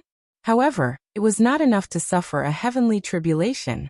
If the white-browed monk suffered a heavenly tribulation, how could he not be punished by the heavens? That was because he was angry. Angry. The word angry had not been in Tianjizi's emotional world for many years. He had been cultivating all his life, calm and peaceful, and his thoughts were clear. He did not fight for anything, and rarely had conflicts with others. There were very few things in this world that could touch his spirit mirror Dao heart. He cultivated and nourished qi. But the qi he cultivated and nourished was qi activity. It was the body's nutrition and energy, and it was the driving force for him to seek the Dao and finally break through the void. Qi could cut hair and wash marrow, strengthen the body, and make people achieve immortality. However, angry, he tried hard to think about it, but he really forgot when and why he was angry last time. Why could this young man make him so angry when he opened his mouth? After thinking about it, Tianjizi's eyes instantly lit up. Dao fate. Because they were fated, he was able to break through his own heart. Otherwise, so many people could not break through, but he could make him lose control of his emotions. Tianjizi looked at Fang Yan with even more scorching eyes, which startled Fang Yan. He said, "You are not here to flirt with her, and you are not here to sell talismans. You want to flirt with me?" The smile on Tianjizi's face instantly froze. His mouth slanted and his eyes protruded, and his body trembled even more violently. He was sure that he was going to suffer a heavenly tribulation. Otherwise, why did he feel like he was being struck by lightning? However, didn't the long-eyebrowed monk say that when he encountered the heavenly tribulation, he would experience 9 divine thunders? Why did he only experience 5? Was it because his cultivation was too low? Or that monks were more unlucky than Taoists? Xiaji held back his laughter, kicked Fang Yan under the low table, looked at Tianjizi and said, "What can I do for you, Zhenren?" Tianjizi chanted the Laozi Qingniu incantation several times, and with great difficulty, he suppressed the murderous intent in his heart. He bowed to Xia with one hand and said, "This humble Taoist feels that I have fate with this little friend, so I came here to have a chat." Tianjizi looked at Fang Yan and said, "I'm not a lecherous person, nor am I someone who sells talismans for profit. I just want to have a chat with you. I don't have any evil intentions, nor do I have any malicious intent." Fang Yan looked at Tianjizi doubtfully and asked, "What do you want to talk to me about?" Tianjizi pointed to the chair next to the low table and said, "May I have a seat?" "Sit," Fang Yan said. He was a little curious about this Taoist priest. Tianjizi sat down on the side of the low table, looked at Fang Yan and asked, "Little friend, are you a martial artist?" "I know how to use Tai Chi," Fang Yan said. He looked at the Taoist priest's sitting posture and said, "From the outside, you don't seem to know any martial arts at all, but when you pulled out the chair, I felt a hidden movement in your qi, which made me wary. This chair is made of sour pear wood, and weighs dozens of kilograms. You lifted it up as if you were grabbing a handful of cotton wool. It seems that you are also an expert. Xia Xia looked at the middle-aged Taoist priest doubtfully, thinking, this is also a martial arts expert? These days there are experts everywhere. In the blink of an eye, several of them have slipped away from under your nose. The Taoist priest took the tea that Xia Xia poured for him and said with a smile, I can't be considered an expert. I just used decades of martial arts to train my strength. Well said. Fang Yan sincerely praised. In the future, if others say that I'm an expert, can you lend me that sentence? Tianjizi laughed and said, you can take it. But I think that what you said just now, know how to use Tai Chi, is more effective. Experts who have the heart of Tai Chi, the number of Huaxias in Nuada can be counted on one's fingers. If this is only 2 hands of Tai Chi, what about the other practitioners? Fang Yan's eyes became sharp and said, you know me? I was lucky to be at the scene of the Battle of One Sword Peak. Tianjizi looked into Fang Yan's eyes and said. Fang Yan was shocked and said, I didn't feel your existence. Not only Fang Yan didn't feel it, but the Ministry of War also didn't feel it. Because at that time, the Ministry of War said that there were only 3 people present who could fight with him. After this battle, he must visit them one by one. Fang Yan learned from Lei Feng's good example, and helped him point out who the 3 experts were, but this middle-aged Taoist priest was not included. Many people thought that only those who were good at fighting were real warriors. Of course, this was not wrong. However, being good at hiding was also a unique skill. The enemy was already at your door, but you still didn't know he was there. Just thinking about it made people's scalps tingle, and their backs turn cold. My little friend, don't panic, Tianjizi said, waving his hand. When I hide in the wind, I become the wind. When I hide in the forest, I become a tree, a flower, and a grass. When the wind comes, I move, and when insects come, I don't panic. They and I are one. My little friend, your heart of Tai Chi has reached a higher level, and even the birds are willing to play with you. Isn't it the same? There are 3,000 ways in the world, but in the end, they all lead to the same destination. There is no difference between you and me. Fang Yan's hostility toward this Taoist priest deepened. This old guy followed him to the One Sword Peak to watch the battle between him and the Ministry of War. And he also saw the scene of him playing with the birds today. Was he a stalker? Fang Yan looked at the Taoist priest and asked, how should I address you? My Taoist name is Tianjizi, the middle-aged Taoist priest said. Tianjizi, why do you always follow me? I was fighting with the Japanese sword god, and you followed me. I caught a bird to play with, and you also peeped behind my butt. What do you want? Now that you have come to me, you must be ready to lay your cards on the table, right? My little friend, you are very vigilant. Nonsense. 9 out of 10 Taoist priests these days are liars, and one is a bastard. He always grabs your hand and says that you will suffer a bloody disaster. There were several times when I wanted to make him suffer a bloody disaster. He sells talismans, and I only lose some money.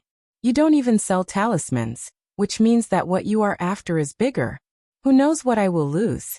Some things are not things to give, but things to gain. If you give, you give, but if you don't give, how can you gain? Tianjizi said. My little friend, can you tell me why you learn martial arts? So that others can't bully me, Fang Yan said. After thinking for a while, he added, when I want to bully others, I don't worry that they will hit me. If that's the case, then why did you risk your life to accept the challenge from Chiba? Tianjizi asked with a smile. From what I saw and thought, you didn't have any confidence that you could win against that Japanese swordsman, right? You didn't give in even an inch because you were proud and hot-blooded. Am I right? He took the initiative to challenge me and bullied me. How could I cower and run away? The worst outcome would be death. If I died, thousands of Fang Yans would stand up and kill him. No matter what, I wouldn't suffer too much, Fang Yan said. Death is good. In order to uphold the dignity of a martial artist and protect the orthodox martial arts of Wuxia, you were willing to fight to the death with the Japanese sword god, even though you knew that you were not as strong as him. Just this alone makes you stand out among your peers. Actually, I thought of asking for help, but they didn't come. You are frank and direct, and you have the courage to admit to others that you are timid and cowardly. It's human nature to look for a solution when you encounter difficulties. But in the end, you relied on your own courage and ability to defeat your opponent. I am not timid and cowardly for a moment. I have always been timid and cowardly. Not only do I have that kind of thought, but I also put it into action. If I invited someone over, it would be him fighting the Japanese sword god, and I would be eating melon seeds and chatting on the side. You are a chivalrous person. Why did you purposely make yourself look so bad? Tianjizi looked at Fang Yan and asked, worried that people will criticize you and make fun of you? Fang Yan sighed softly and said, you are so shameless to praise me. Tell me, what do you want? Tianjizi's expression was solemn, and his eyes were clear. His body was like a sleeping tiger or a coiled dragon, emitting a calm and peaceful aura. Ambergris smoke lingered in the air, and the faint fragrance was refreshing, making one's body completely relax and mind travel to the heavenly realm. This guy is good at showing off, Fang Yan thought. Tianjizi looked at Fang Yan and said in a compassionate tone, the wind is strong, the tide is surging. The flood dragon totem, the fire phoenix nirvana, the dragon soul of Wuxia, the glory is inextinguishable. The spirit of martial arts, the sun and the moon shine together. Thieves and evildoers covet from all directions. We should rise up and fight against them, using our hearts to punish them. The ancients said, establish a heart for the heaven and earth, establish a life for the people, inherit the lost knowledge for the saints, and establish peace for the world. The revival of China, and the protection of the dragon soul, we have no other responsibility. Fang Yan was stunned by these majestic words and said, what should I do? Do you know the Tai Chi diagram? Tai Chi diagram? Yes. Fang Yan nodded. It is said that it was passed down by the Song dynasty Taoist Qin Tuan, and its original name is the Wuji diagram. According to historical records, Qin Tuan once passed down the pre-celestial diagram, Tai Chi diagram, river diagram, and Luo Shu to his student Zhong Fang, who in turn passed them down to Mu Xiu, Li Zhe and others. Later, Mu Xiu passed down the Tai Chi diagram to Zhou Dunyi. The Tai Chi diagram we see now was passed down by Zhou Dunyi. I have one hanging on the wall in my room. I look at it several times a day. What's wrong? Tianjizi smiled soundlessly and said, the painting of Tai Chi I am talking about is not the kind that can be bought on the street, but the real treasure of Taoism, the painting of Tai Chi, one of the 4 great books of Wuxia, along with the painting of the river, the book of Luo, and the innate painting. Fang Yan stared at Tianjizi with his eyes wide open and asked, why are you telling me this? I want to choose a fated person to pass down the Tai Chi diagram to, and let him protect our dragon soul of Wuxia. Then go find him, Fang Yan said. Why are you telling me this?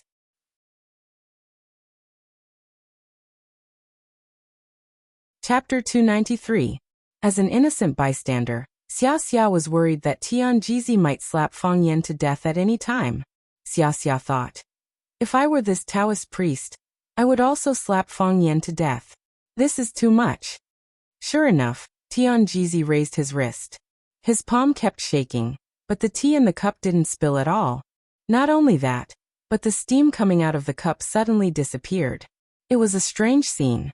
The steam was boiling a second ago, but in an instant the smoke disappeared, the steam dispersed, and the hot water turned into cold water.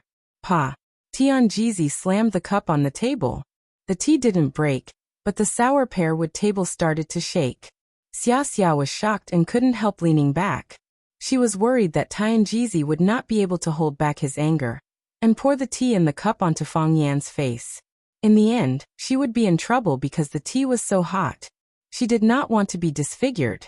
On second thought, she realized that masters should not pour tea on each other, pull each other's hair, and kick each other's balls. The tea was not cold, but frozen. Xia touched it with her finger. It was real ice. Ovo.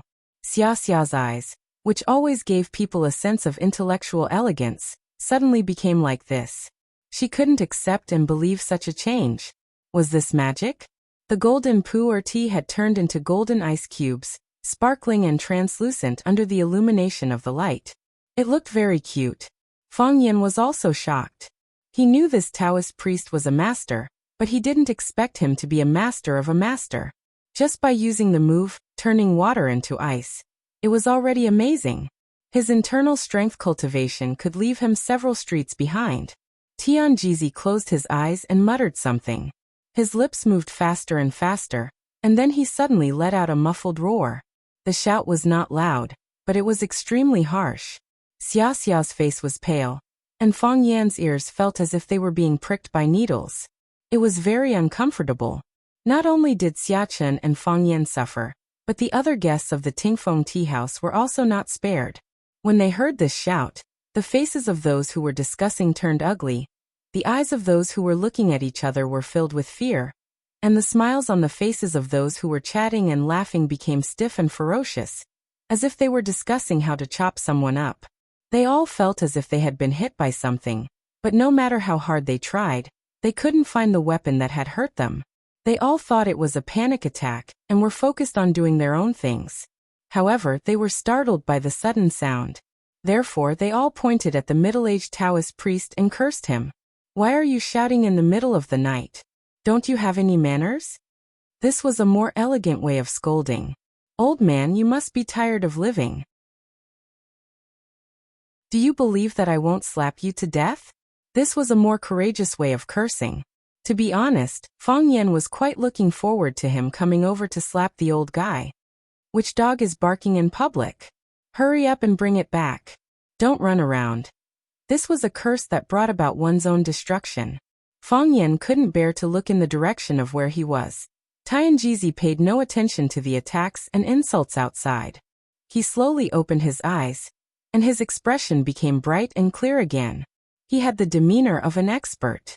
He looked at Fang Yan and said, "Buddhism pays attention to the fruit of suffering, and Taoism pays attention to fate. My young friend Fang Yan, you and I are fated. Otherwise, how could you repeatedly break my Taoist heart with just a few words? Although this curse came from my mouth, it started because of you, so this resentment should also be placed on you." Xiaji helplessly looked at Tianjizi and said, "Spiritual master, Fang Yan also often breaks my peace." Xiaji had the most right to speak about this kind of thing. When she and Fang Yan met for the first time, all kinds of unpleasant things happened. Fang Yan had a kind heart, but he had a venomous tongue. Feng Yuancheng almost died of anger when he met him. "That's also because you are fated." Tianjizi pretended to be profound and said with the face of a charlatan, "If you are not fated, the world is so big and there are so many people. How can only the two of you sit in this Tingfeng tea house and drink tea and listen to the wind?" Xiaji's mouth slightly opened. She felt that what he said was so reasonable that she was actually speechless. Tianjizi's focus was on Fang Yan, so he once again put his gentle and kind eyes on Fang Yan's face and said in a clear voice, "If we are fated, we should cherish the fate. I and my young friend Fang Yan hit it off the moment we met, and I see that you have the heart of Tai Chi, but you are not arrogant and rash. You have a noble character and wisdom like the sea. Therefore, I think my young friend Fang Yan is the most suitable inheritor of the Tai Chi diagram." Fang Yan stared at Tianjizi and said, "You want to give the Tai Chi diagram to me?" "Not give, it's pass."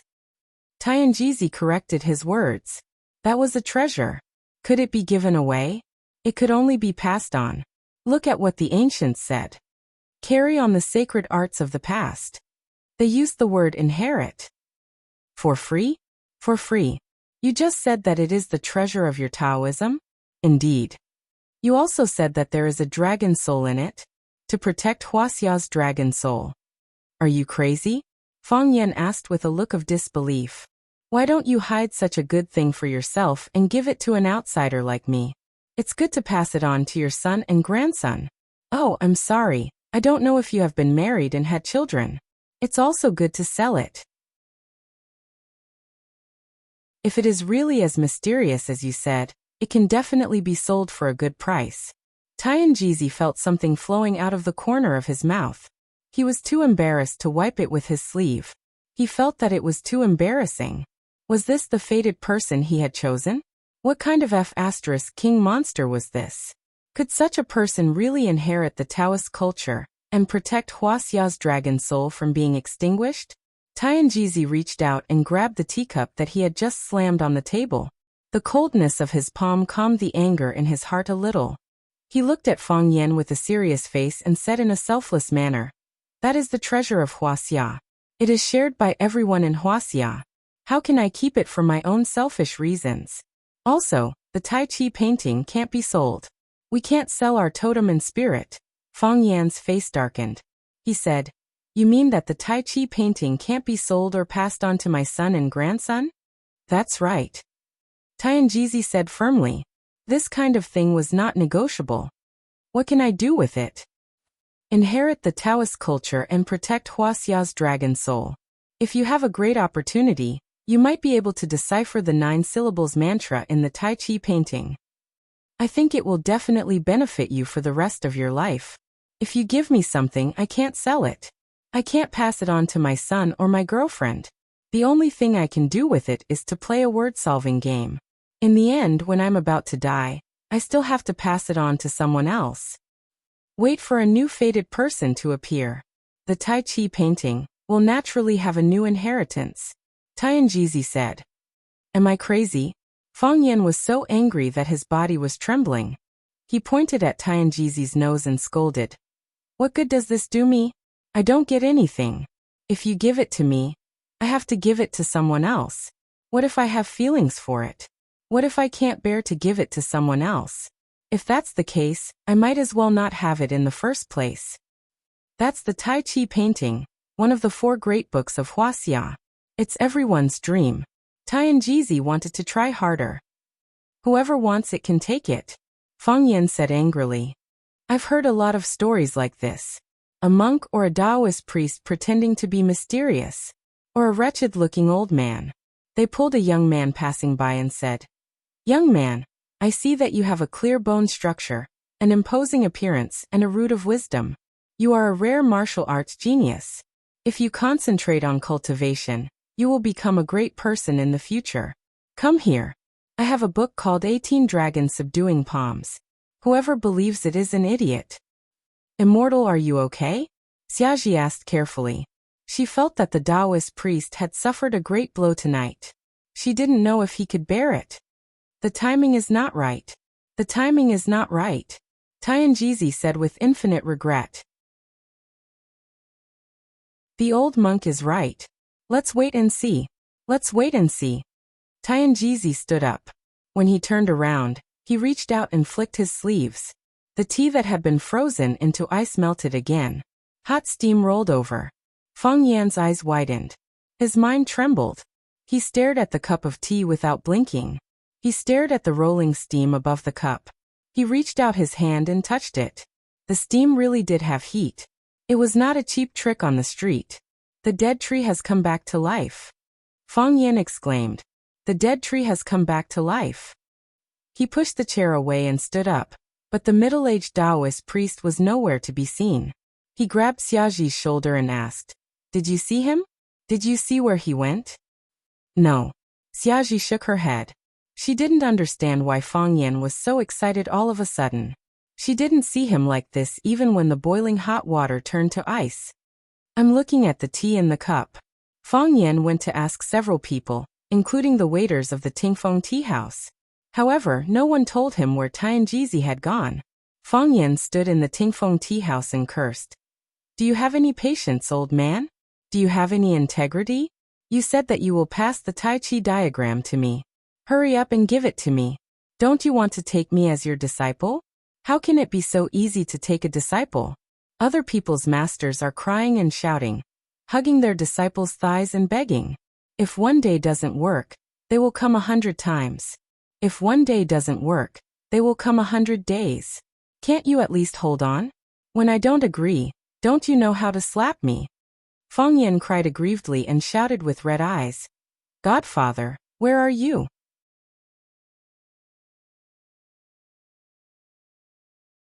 Chapter 294. The smoke curled up and the wooden fish struck. Divine Jizi angrily pushed open the door, his face as dark as the bottom of a pot. The old monk stopped striking the wooden fish and looked at his old friend. "I told you to wait and see. But you just had to be so impatient. Did you get frustrated?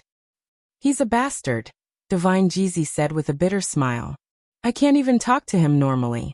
Which one of his words is serious? He's not a bastard. If he really was a bastard, why would we follow him for so long? The old monk shook his head. He's a smart person, too smart. He just used this bastard method to reject our request. Think about it, based on our many days of observation and understanding. Has he really done something that we find unsightly? You mean he knows why we came, but he just doesn't want to be on the same path as us. He doesn't want to take on this responsibility, the old monk sighed. He's still young, still in the playful stage. Who would want to carry such a burden? Passing on the culture, protecting the dragon soul. These words sound easy to say, but it's hard to do. Someone has to do it, Divine Jeezy said regretfully. There are still a few outstanding people in our generation. These youngsters, there has to be a few people who stand out. Didn't he already stand up? The monk said with a smile. He teaches and educates people, traditional Wuxia culture. Facing the challenge of the Japanese sword god Chiba, he didn't back down. Didn't he already stand up? What's missing is just a ceremony. We just need to be patient and give them more time. I think these kids won't let us down. Who knows, they might even do better than us in the future. Wu Jeezy nodded and said, Is he really the fated one? What? The divine fortune teller? Divine Jeezy is starting to doubt his own eyes? This kid is a bit strange. Just sitting with him makes me easily angry, violent. Even the Lao Tzu cleansing mantra can't suppress it. Because you care, the monk said. If you don't care, why are you so angry? In your hands, he is the most suitable inheritor of the Tai Chi painting, right? You think too highly of him, so you're more concerned about gains and losses. I almost wanted to squeeze his neck and force him to accept this task. Tian Jeezy laughed heartily. However, it's impossible for this kid to escape from my grasp. You planted another seed? I just used our Taoist secret technique. Spring comes to withered wood in front of him. He stood outside the wall but couldn't enter. I think he would be interested in this. Umitba, you two continue to fight. Who knows, we might end up as a family, the monk said with a smile as he struck the wooden fish again. Talk. Fang Yin was very frustrated. He locked himself in his room, boiled a pot of water, and poured it into a teacup. He held the teacup full of water in his hand and used the suction technique of Tai Chi to suck away the steam inside the teacup. The boiling water that had just been boiled immediately became cold water. He once again infused Qi into the teacup. The cold water slowly froze, then became a snow-white ice cube. He flicked his sleeves at the teacup. A scorching force blew through the mouth of the teacup, and the ice cube instantly melted into water. It was a simple cup of cold water. Fang Yin painfully banged his head against the wall. What's missing? What's missing? Fang Yin couldn't understand. Why did the same cup of ice melt with a flick of his sleeves and turn into hot tea? Why couldn't I do it? Why did I only get a cup of cold water when I melted the ice? This was the obstacle of consciousness. It was also called the critical point. From point A to point B was only separated by a thin wall. As long as one opened a door, they could jump from point A to point B. But where was that door? Don't underestimate this thin wall. Many times, it could trap a genius in the same place for the rest of his life. Fang Yin was walking on a road that no one had ever walked before. Or rather, someone had walked on this road, but he didn't know who, so he had no experience to learn from. He asked the old drunkard, and the old drunkard told him to explore it by himself. The road ahead was long, and he was also in the stage of exploration. Fang Yin could feel that he was the same kind of person as the old drunkard, and also the same kind of person as Yi Ro. However, Tian Jeezy obviously stood at a higher level, a higher position. He could give him guidance.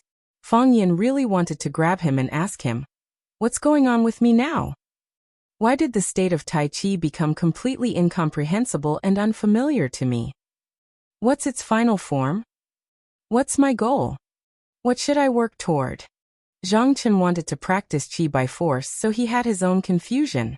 Fang Yin also had Fang Yan's troubles. Fang Yin could answer Zhang Chen's questions, but few people could answer Fang Yan's questions. There were too many unanswered questions in his heart, and every answer was incomparably important to him. If Tianjizi could help him solve the problem, not to mention calling him master, he could even call him godfather. Other people could call him godfather for a bit of money, so what was wrong with him calling him godfather for the sake of his supreme pursuit of martial arts? Fang Yan really didn't mind. Bang bang bang. He knocked his head on the wall again and again. He really wanted to know, what did he do wrong? What did he lack? Bang bang bang. The sound of his head hitting the wall came again. Fang Yan looked at his head in confusion. It hadn't hit the wall. Someone was knocking on the door. Fang Yan walked over and opened the door. Jiang Qin was standing at the door in a nightdress with a smile. Fang Yan looked at Jiang Qin and asked, "Why aren't you sleeping?" "I can't sleep. So I came to chat with Mr. Fang," Jiang Qin said shyly. It was a little embarrassing to stand in front of his teacher in the middle of the night. "I'm already asleep," Fang Yan said. "Let's talk tomorrow. Hurry up and rest. We have to get up in a few hours to film. The next scene will be the scene of the sun rising. You have to rest well, and show your most beautiful posture to the audience." Jiang Qin looked a little wronged, but he tried to smile and said, "Okay. Good night, Mr. Fang." "Good night," Fang Yan said with a smile. Jiang Qin turned around and left. He entered his room and closed the door. The door of the room next door opened. He stood at the door with a cardigan sweater over his pajamas. "She's sad," Xia said. "I'm also doing this for her own good," Fang Yan said. "One day she'll understand your painstaking efforts," Xia said. "She'll be glad to have a teacher like you." "It's late. Go to sleep," Fang Yan said. He waved at Xiaji, then turned around and entered his room. Xiaji stood at the door and looked at the closed door of Fang Yan's room in a daze. This man, what kind of man is he? Because the entire crew lived on this floor, he refused to let students enter his room. He was worried that some people would see it and bring trouble to Jiang Qin. The entertainment circle was a circle of right and wrong. A small joke like Jiang Qin knocking on the door of a male teacher's room in the middle of the night might seem inconspicuous now, but when she really became famous, those hidden monsters would jump out and bring her a lot of trouble. Fortunately, he was very sober. When Xiaji saw Fang Yan for the first time, it was the scene of Fang Yan standing under the rising red sun and playing Tai Chi. Therefore, she stubbornly believed that it was the most beautiful scene, and that such a scene must be included in her MV. Thus, the whole crew got up early the next day to shoot the sunrise. The two little girls, Jiang Qin and Yuan Lin, were in very good spirits. They took the initiative to help distribute lunch boxes to the staff of the crew. Fang Yan paid special attention to Jiang Qin, and was relieved when he found that there was no abnormality. After all, she was just a child. Her mood was bad and good faster. After a night's rest, she probably couldn't remember what happened yesterday. Seeing that Xiaji was looking at them, the two looked at each other and smiled. The shooting plan was temporarily modified. They still shot the scene of the rising red sun, but the shooting location was not in the slightly flat sky, but in the tiger-leaping gorge. Song Ge thought that the terrain there was higher and the location was steeper. If it was filmed there, it would give people a more beautiful and three-dimensional feeling. More importantly, he was going to let Fang Yan do Tai Chi on the left side of the tiger-leaping gorge, and let Xiaji take Jiang Qin and Yuan Lin to the right side of the tiger-leaping gorge to do Tai Chi left and right, hard and soft. They did it at the same time, with several cameras working at the same time. When the time comes, the edited MV must be beautiful. This was Song Ji's original words. Xiaji was a workaholic. After listening to Song Ji's explanation, he also felt that this idea was very good. Thus, the group rushed to the tiger-leaping gorge. The tiger-leaping gorge was the place where Fang Yan encountered the monster killer group last time. There were two tall cliffs on the left and right side. It was said that on the night of the full moon, a fierce tiger howled at the moon, and then jumped from the cliff on the left to the cliff on the right. The monster group's grave was covered with weeds, but the tiger-leaping gorge was still gloomy and ghostly, giving people infinite temptation and pushing people away. Song Ge liked this place very much and said happily, "It's so beautiful. So beautiful. That's the feeling I want. Dark and lonely, like an old man in his twilight years. But when the first ray of sunlight shines on the tiger-leaping gorge, it gives people a feeling of light and hope. It must be unbelievably beautiful. Xiaji was also very satisfied with this place, and was full of expectations for the later filming. Because Fang Yan was the main character in the MV, he needed to play Tai Chi on the cliff facing the east. On the other hand, Xiaji, Jiangqin, and Yuan Lin needed to go down to the mountainside and take the ropeway to the other side of the tiger-leaping gorge. Of course, Song Gu also followed Xiaji to the other side. On Fang Yan's side, there was only an assistant director accompanying him. The assistant director asked Fang Yan to tie the rope, but Fang Yan waved his hand to indicate that there was no need. This level of danger was within his tolerance range. On the opposite side of the cliff, Xiaji, Jiangqin, and Yuan Lin were being tied up with safety ropes by the staff. At this moment, Xia suddenly cried out in alarm and fell forward. There was a slope in front of her. Her body slid down the slope for a while, and fell down the cliff. At this time, Xiaji's seat belt was not yet locked.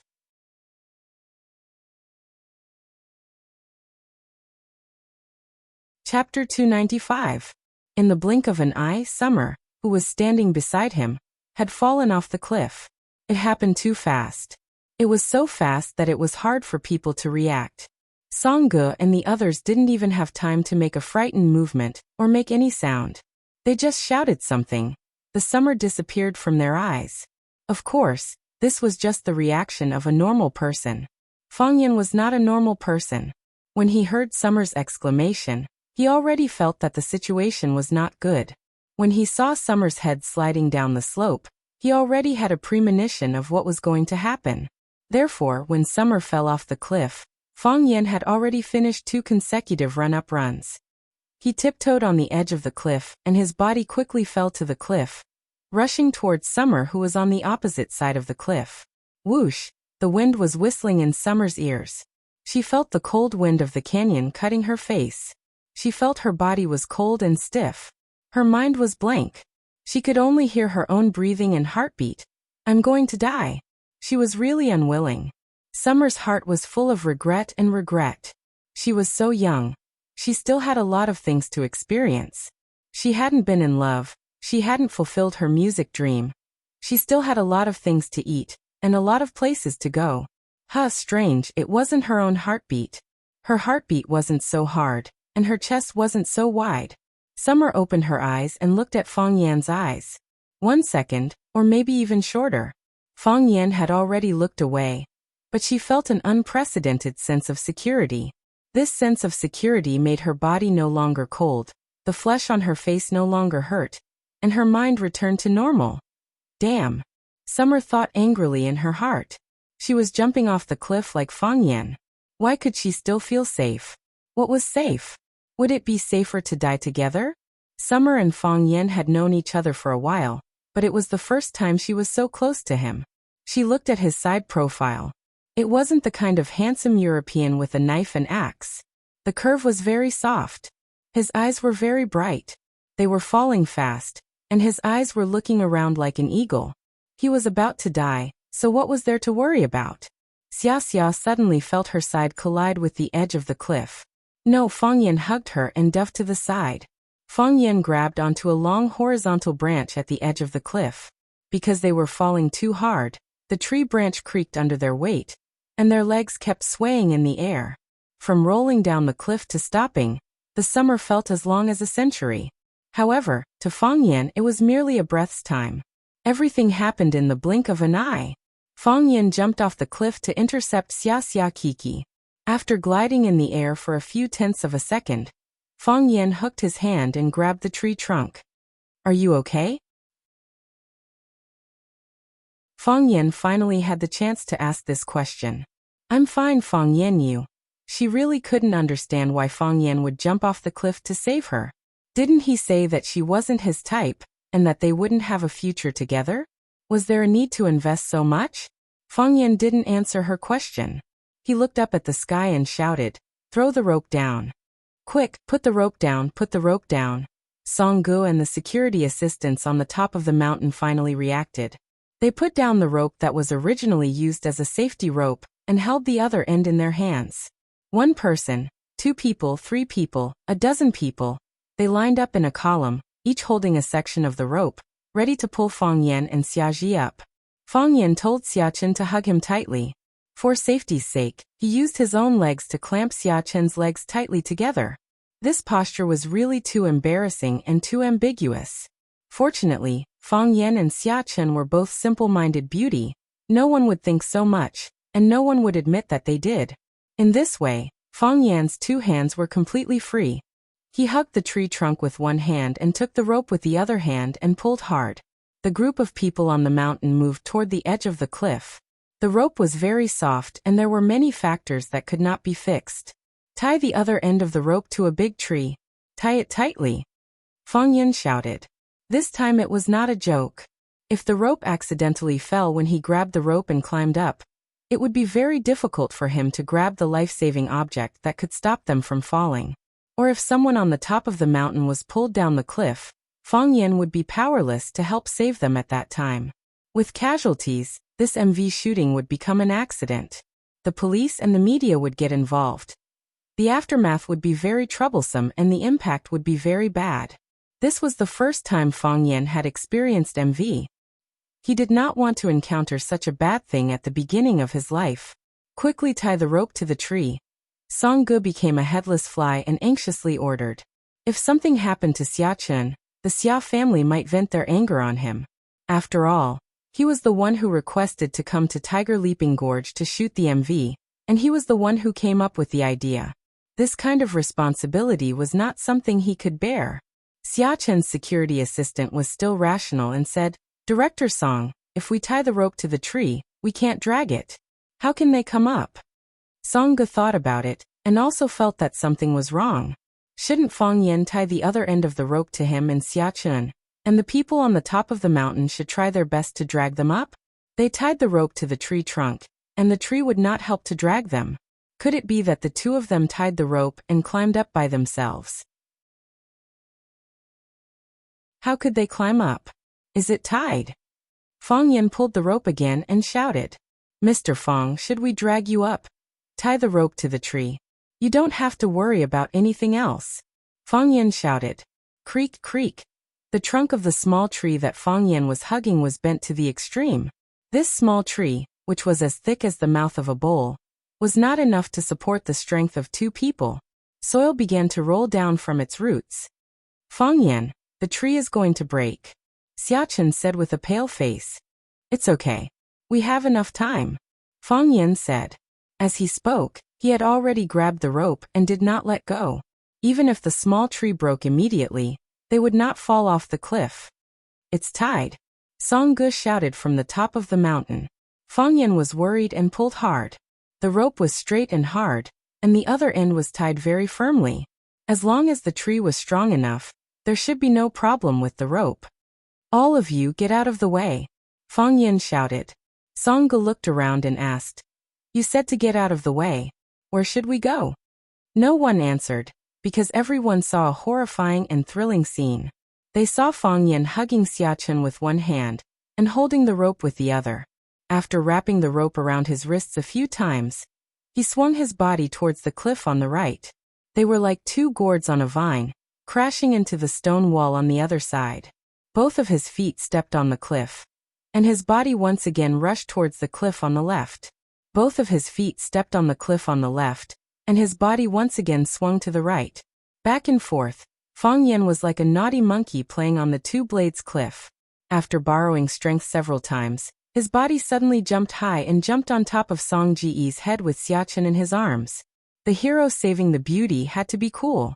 This was the second cool climbing posture that Fang Yan could think of.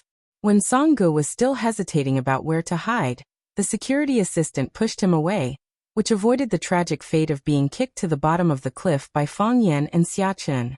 In that case, Song Ge would only have a dead end. Because the security assistant knew that Fang Yan would not play eagle fall for Song Ge.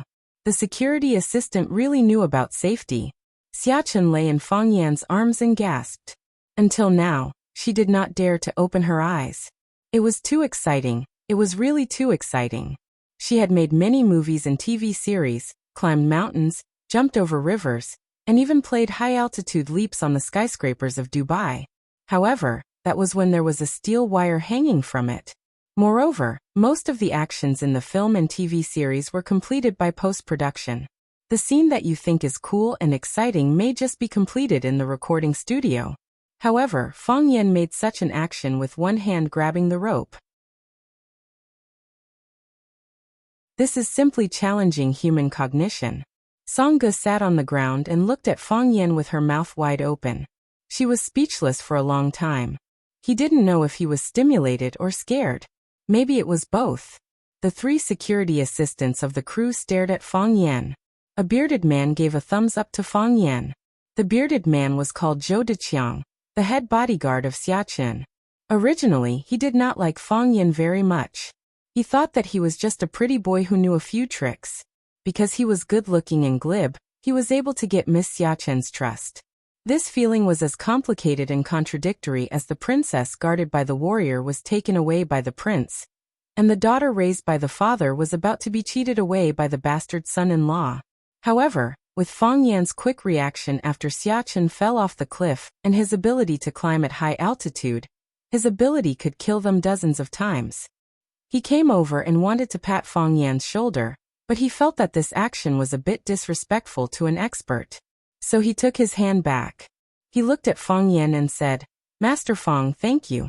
Our brother's negligence caused Miss Xiachen to be in danger. If it weren't for you, the consequences would be unimaginable."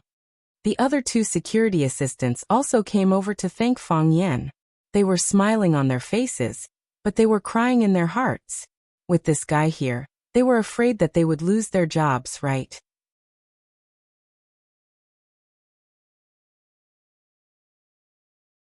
Chapter 296. Jiang Qin and Yuan Lin were frightened. They stood together with Summer, and were about to buckle the rope around their waists when Summer exclaimed and disappeared. The two little girls were deeply loved by Summer. When they were in Yanjing, they received a lot of help from Summer. Summer was usually busy with work, but she often asked her assistant to send them some daily necessities. As long as she had free time, she would drive to school to pick them up, and the three of them would go out to eat and go shopping together.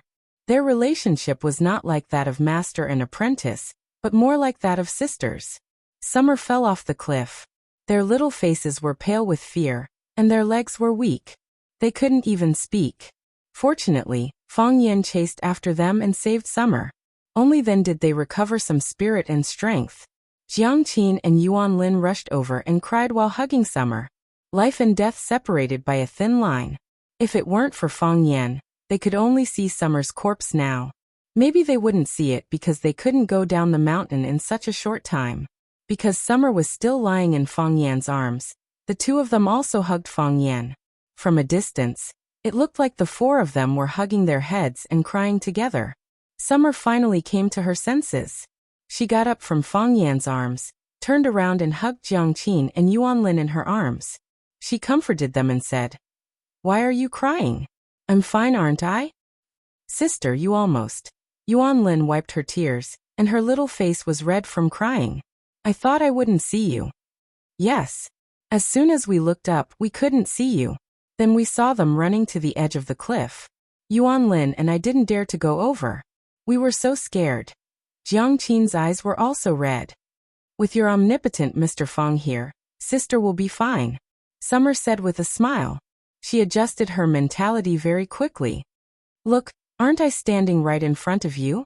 Jiang Qin and Yuan Lin looked at Fang Yan together. When they were about to thank Fang Yan, they found that Fang Yan was chatting with the security assistant.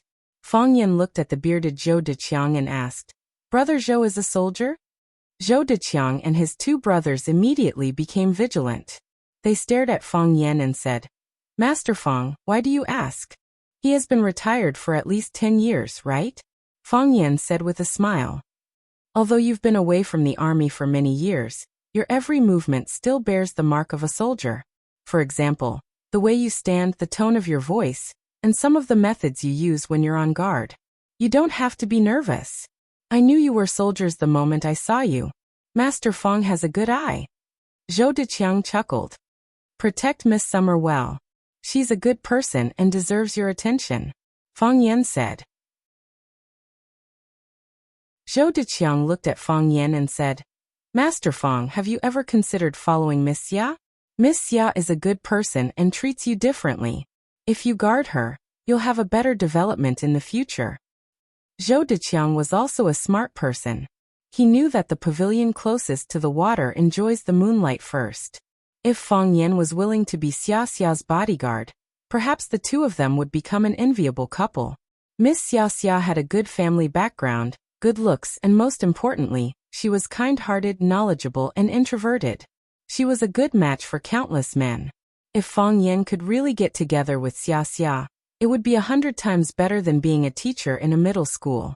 Xia Xia's husband was a figure who could make headlines in the media from time to time. Zhou Deqiang thanked Fang Yan for his help in times of crisis, and also thanked him for comforting his brother, so this sentence was more straightforward.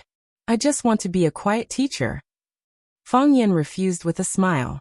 Reading, writing, and being with students, this is the best life I can imagine. Zhou Deqiang and his two friends immediately blushed.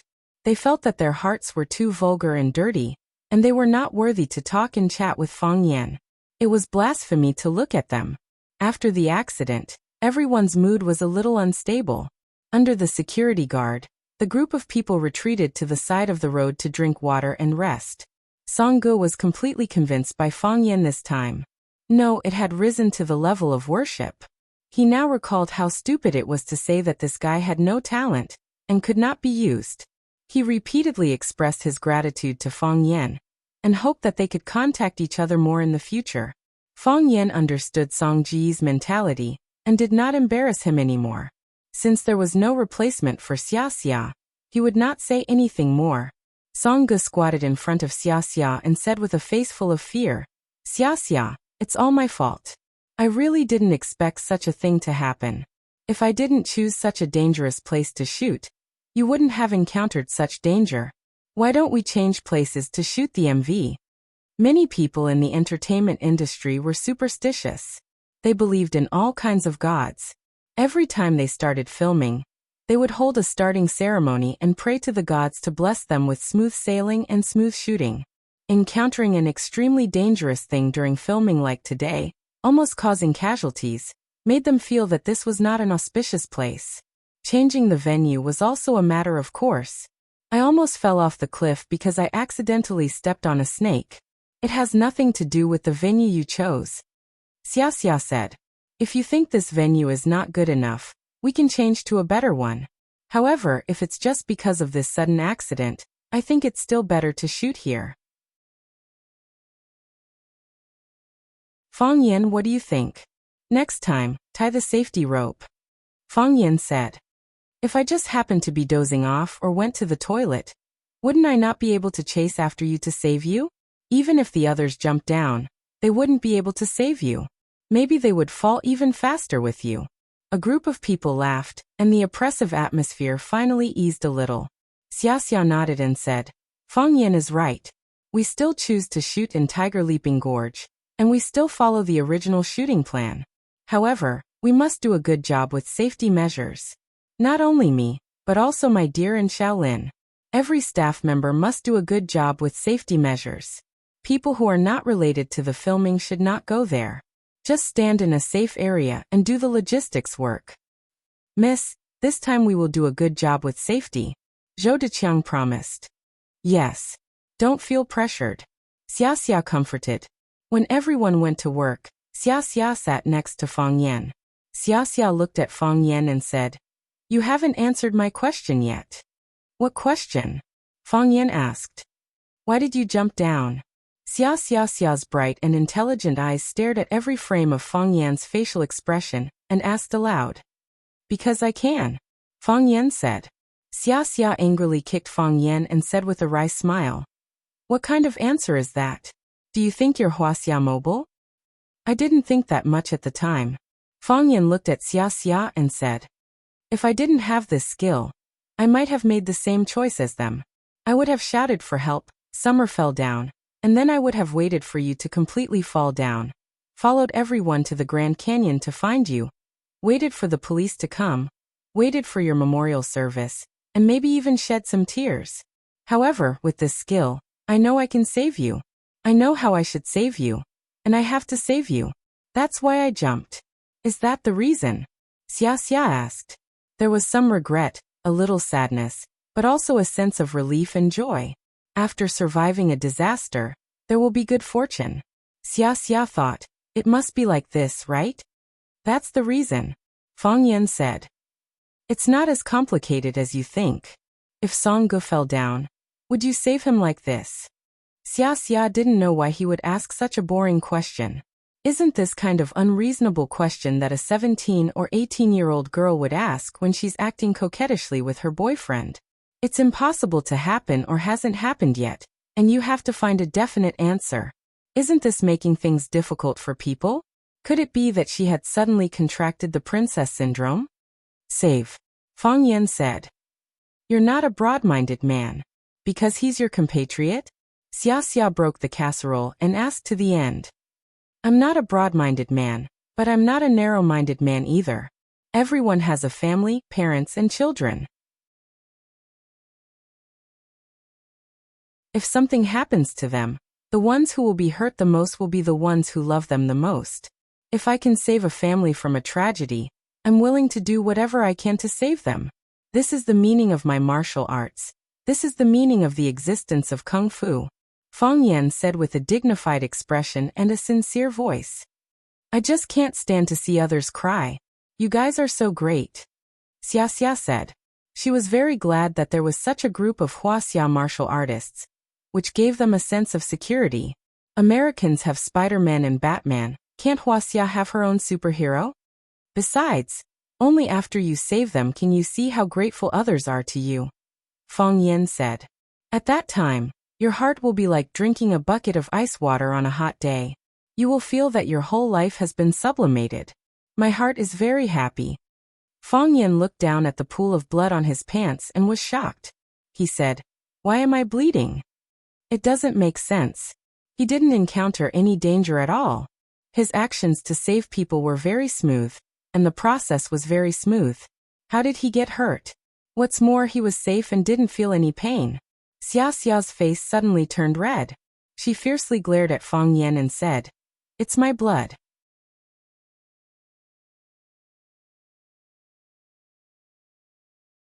Chapter 297. Are you hurt? Fang Yan was shocked. He thought about it seriously. At that time, he was quite careful to protect her. He didn't let her body touch the stone wall. When she fell on the tree, he pressed his body on it first and then hooked the tree trunk with his hands. Could it be that she was scratched when she fell to the ground when she was frightened by the poisonous snake?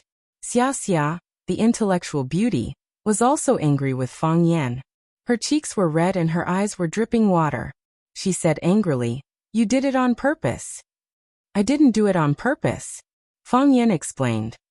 If I deliberately hurt you, wouldn't it be better if I pretended not to see you fall off the cliff? I was kind enough to save you. How can you accuse me like this? Idiot. Xia kicked Fang Yan's knee.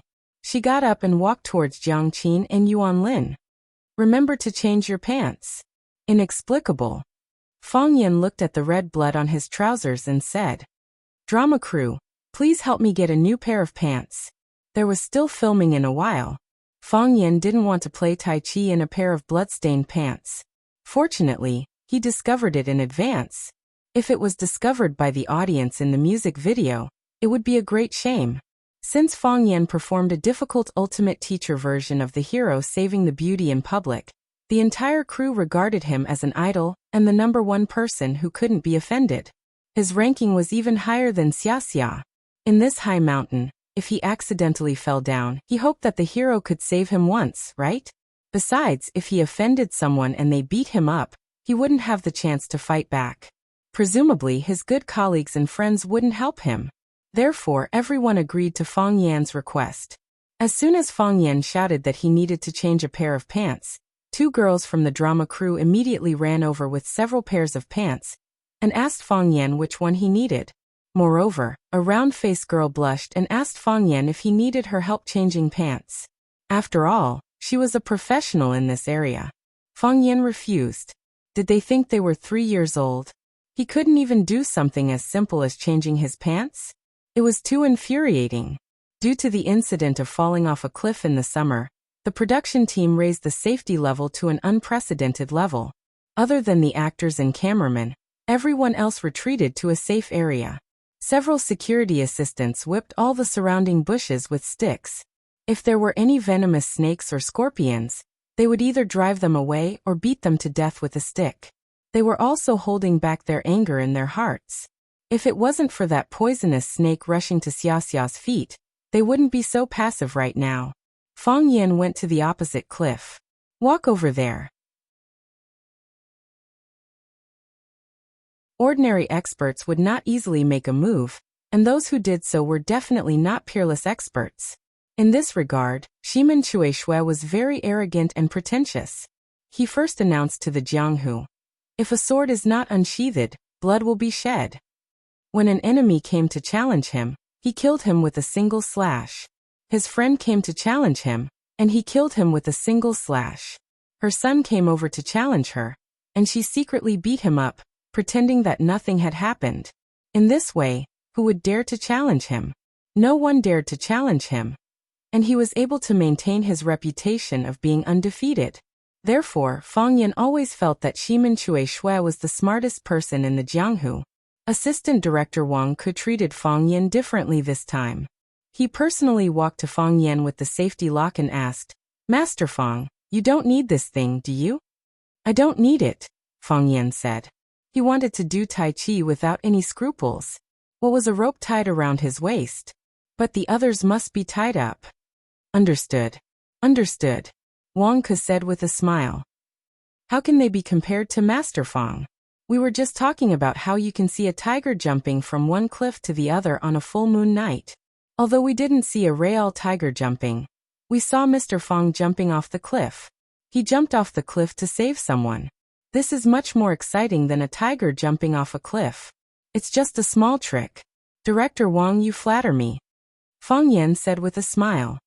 Master Fang, this is the appearance of a real dragon. It's not a real dragon. It's just a fake dragon, Fang Yan said modestly. Wang Ke opened his mouth, but he didn't know how to continue. But he also realized that keeping silent was a very impolite behavior, so he quickly said, Mr. Fang, can we start? Miss Xia's side is ready.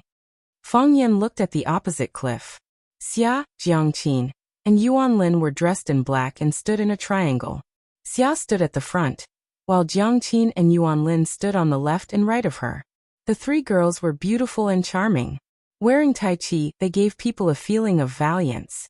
High mountains and deep valleys, the red sun rose, and the fog filled the air, making them look like immortals. One could imagine the visual impact when all of this was put into the camera.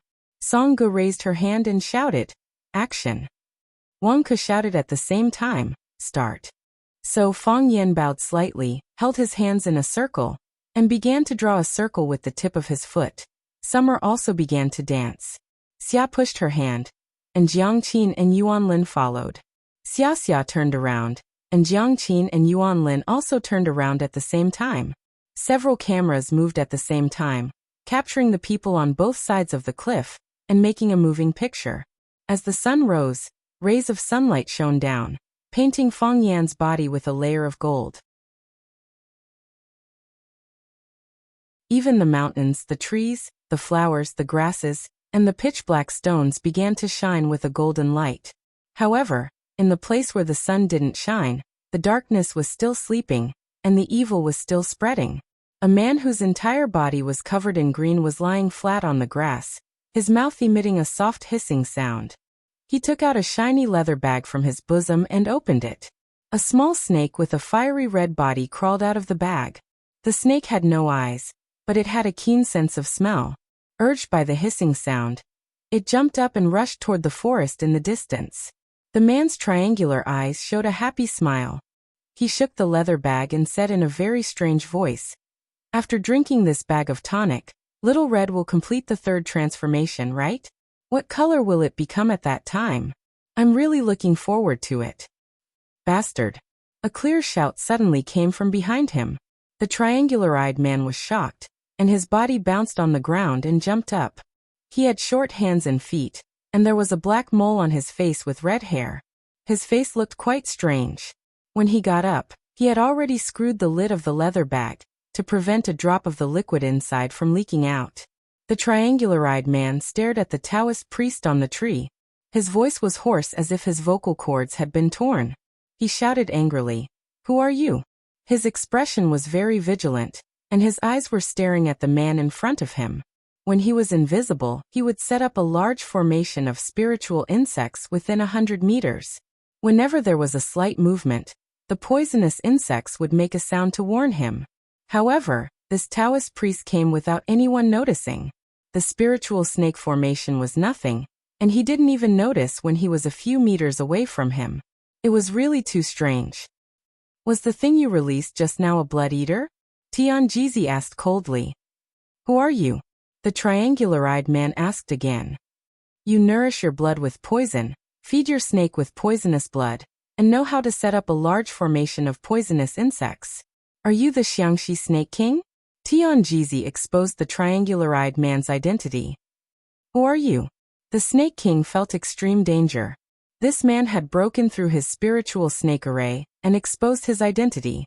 Moreover, after knowing his identity, this man was still arrogant and did not put him in his eyes at all.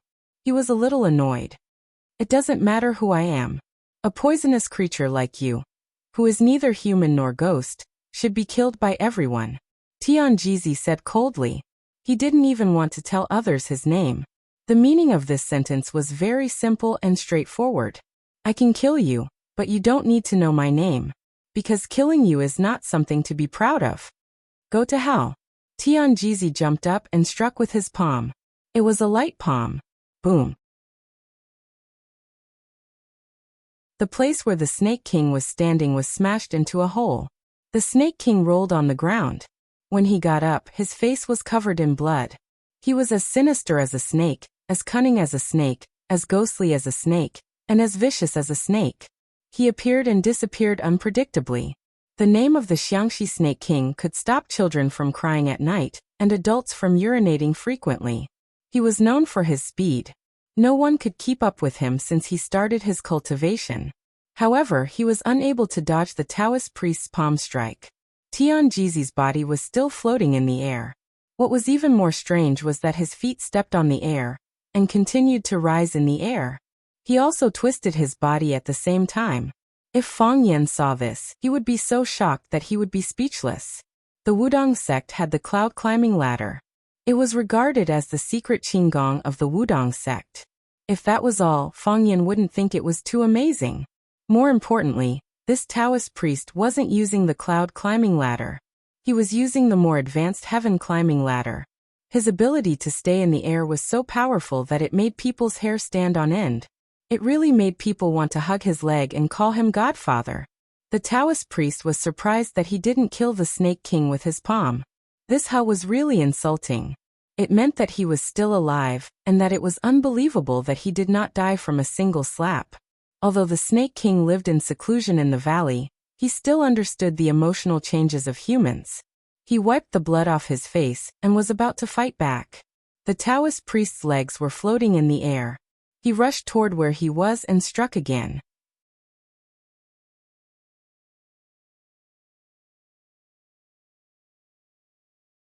Chapter 298. His body floated in the air, as if he was riding on a cloud. This time, he was even faster.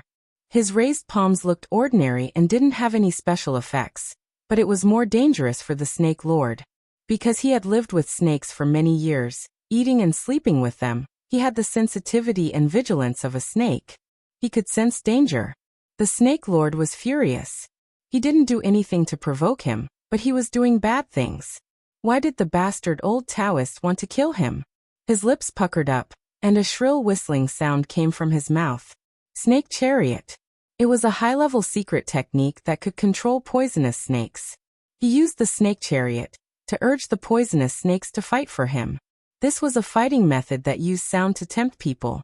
Sure enough, the Pure Land that was 100 meters in radius without a single venomous snake or insect had suddenly turned into a land of evil in the world. Countless poisonous snakes of different sizes and shades of color were running in this direction. There were also some scorpions and other unknown poisonous creatures following them. Some frogs and mosquitoes were swept up by them and ran forward according to their rhythm. In the process of running, they were eaten by them in one bite. In the world of the Snake Lord, poisonous snakes were the absolute kings. The divine Jizi was in the air, so the poisonous snakes couldn't attack him. Therefore they raised their heads high and made creepy sounds. They were like a group of hungry children, waiting for the divine Jizi to fall. As long as Tian Jizi fell to a certain location, they would attack together and devour Tian Jizi's skin, flesh, and bones. In the psychedelic world of the snake chariot, these poisonous snakes felt very hungry and had to find something to fill their stomachs. And under the guidance of their master, they would have a very crazy need for a certain object. The divine Jizi was furious. He put his hands together and crossed his fingers. The inside of his two thumbs collided with each other. He shouted, "Army!" Boom. His voice was like bronze knives and flying arrows. It was also like the Sanskrit of Buddhism. It could resist all evil spirits and demons in the world. Lin Bing and Doja were all in formation. This was the 9 symbols mantra of Taoism. What Tian Jizi used was the word army from the 9 syllables of Taoism. The 9 syllables originated from the Eastern Jin dynasty's famous Taoist Guhong's Biopoesie inner volume. It goes like this: God said, "Those who fight with soldiers are always in groups." Ever since Guhong, the 9 words proverb of Taoism had been rumored to have great power. However, many people tried to recite it to no avail. Hence, the 9 words proverb was nothing more than a rumor. The Tantric sect was influenced by Taoism and adapted the 9 secret words. He mistakenly copied array in front, as array in front, or display in front, and used it to this day. From the little finger to the thumb, they arranged the 5 elements, namely earth, water, fire, wind, and air. The right hand was wisdom, and the left hand was stability. With the 10 fingers connecting inside and outside as the meridians, and the chi and chakras in the body as the weft, they practiced the 6 elements. It could be said that the esoteric sect had made the 9 syllables Sanskrit famous. However, the Taoists still maintain this secret technique. Of course, not many people knew about it. The fact that Tian Jizi knew the 9 syllables of Buddhist incantation and was proficient in using it showed that he had a high status in the Taoists. The word army from Tian Jizi was like a huge bell, solemn and dignified. The word army carried a strong killing intent and was very aggressive. When the poisonous snakes and animals heard the shout, they immediately retracted their raised heads. They actually cut off the sound field of the snake carriage and turned around to escape into the depths of the forest. In an instant, all the poisonous creatures on the ground were swept away. Only the Snake Lord was badly injured, bleeding from his 7 apertures due to the sound of the word army. Tian Jizi slapped down with his palm, and Snake Lord's body flew into the sky like an ugly puppet. The Snake Lord knew that he couldn't resist Tian Jizi's attack, so he didn't resist it. Instead, he borrowed the force to escape. He didn't expect that the dwarf-like body had great wisdom. Tian Jizi cursed inwardly. When he was about to give chase again, the Snake Lord had already disappeared. Instead, black smoke spread out in all directions. Tian Jizi waved his sleeves and walked in the opposite direction of the black smoke. The white-browed old monk sat on a boulder at the top of the mountain, meditating and chanting scriptures. Tian Jizi didn't pay attention to him even when he came over. Tian Jizi found a boulder and sat down to meditate alone. They had different beliefs, but they respected each other. It wasn't like thousands of years ago when the Buddhist and Taoist sects were sworn enemies and fought each other. After he finished chanting the Rangyan mantra every morning, the white-browed old monk opened his eyes and looked at Tian Jizi. He said, "You Taoists cultivate fate. If you don't have fate, you won't even hesitate to kill. If you used a thunderous method right from the start, I don't believe that poisonous creature could escape from your hands. Regardless of whether it's fate or karma, we have to let nature take its course. This poisonous creature should be a calamity in that brat's life. Why should I disturb the cycle of the world? That poisonous creature is a bit strange. Aren't you afraid that it will hurt that brat?" If the inheritor of the Tai Chi diagram we chose can't even deal with this little snake, how can we protect the peace of the Dragon Soul nation of Wuxia? You're even more stubborn. Yes, I've given up, Tianjizi said. The world asks us for karma. Who do we ask for the karma? What will come will come. What will go will go. Wind, rain, thunder, lightning, flowers bloom and wilt. All of them have their own destiny. Tampering with them at will result in divine punishment. Then let's wait and see, the long-browed monk said. Tang Xian has gone through 81 difficulties to obtain the scripture. This brat has to show some ability to get the Tai Chi diagram. Tianjizi smiled bitterly and said, It's good that he's willing to accept it. If he doesn't, we can only let the other brats take advantage of it. I'm afraid it won't be cheap, the long-browed monk said. He closed his eyes, put his hands together, and once again faced the morning sun to do his homework. The sun was full of kindness and benevolence. Tianjizi chanted, Immeasurable Heavenly Lord, and sat down cross-legged without saying anything. As soon as he sat down, his body became bright and dark. When the light was bright, so was he. When the light was dim, so was he. It looked quite magical. If Fang Yan saw this, he would probably exclaim that this old guy's entire body was a treasure. Fang Yan didn't have the clairvoyance eye, so he naturally couldn't see what was beyond his field of vision. He was busy practicing Tai Chi as the sun became brighter and warmer. His movements became bigger and bigger. He moved up and down, but it was beautiful and natural. On the opposite cliff, Xia Xia led Jiang Qin and Yuan Lin into the climax of the 12 styles of Tai Chi. The boxing movements of the three beautiful women, one big and two small, were even more pleasing to the eye than Fang Yan's side. At least that was what the male compatriots thought. Click! Song Ge shouted loudly into the walkie-talkie and made a stop gesture. Click! Wang Ke also hurriedly shouted to stop. The movements stopped, and the machine stopped. Song Gu explained to Wang Ku and Fang Yan through the walkie-talkie, saying, Great, the performance is very good. This is the most wonderful Tai Chi I have ever seen. I can imagine how wonderful and beautiful it will be after it is edited. I can't bear to shout, but I have to shout. Master Fang seems to be in good condition, but Miss Xia and Jiang Qin and Yuan Lin are already tired, and their foreheads are full of sweat. Take a break for a while, and then we will shoot some more shots. Xia Xia was indeed a little tired. She had just experienced such a critical moment of life and death, and her performance in front of the camera was not as relaxed and casual as her usual Tai Chi. She also needed to pay attention to the language and emotional expression of the camera. Her body really couldn't hold on. Jiang Qin and Yuan Lin were even more tired. The amount of exercise this morning was much more than their usual training at school. Hearing that they could rest, the logistics staff immediately rushed over and helped Xia Xia, Jiang Qin and Yuan Lin to rest on the platform. The staff also put away the camera equipment and withdrew from the dangerous area of the cliff. In the place where they had just left, a small fiery red snake crawled out of the grass with a hissing sound. After returning to the hotel, they took a shower and rested, and then gathered for lunch. Lunch was not held in the internal restaurant of the Xianxia Hotel, because everyone felt that the food in the hotel was not delicious. After asking the guide, the crew went to a restaurant that looked pretty good. The restaurant also maintained the characteristics of Xianxia Mountain. The restaurant was built against the cliff, and next to it was a bottomless valley. Of course, the side was blocked with thick branches to prevent guests from accidentally falling off the cliff.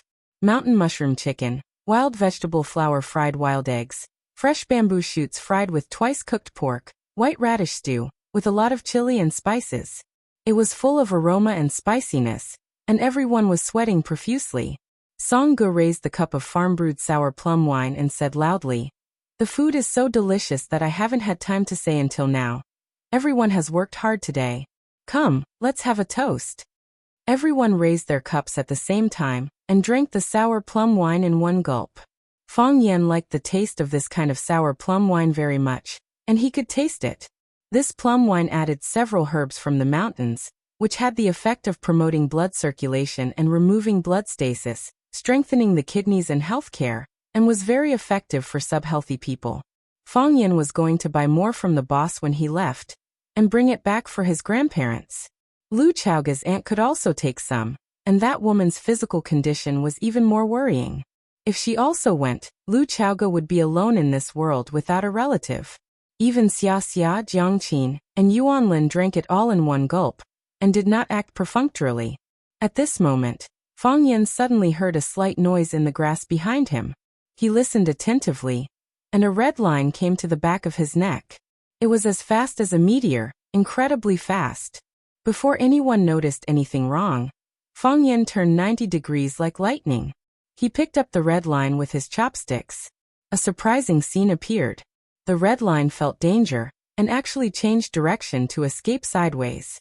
How could Fang Yan let him escape? His body suddenly jumped out, and he and the chair flew together to the red line. Crack! His chopsticks picked up a small, fiery red snake. After looking at the red line on the snake's body carefully, Fang Yan was so happy that his face almost changed shape. He raised his chopsticks and was about to put the snake into the sizzling soup pot, saying, "I'll give you a big tonic dish."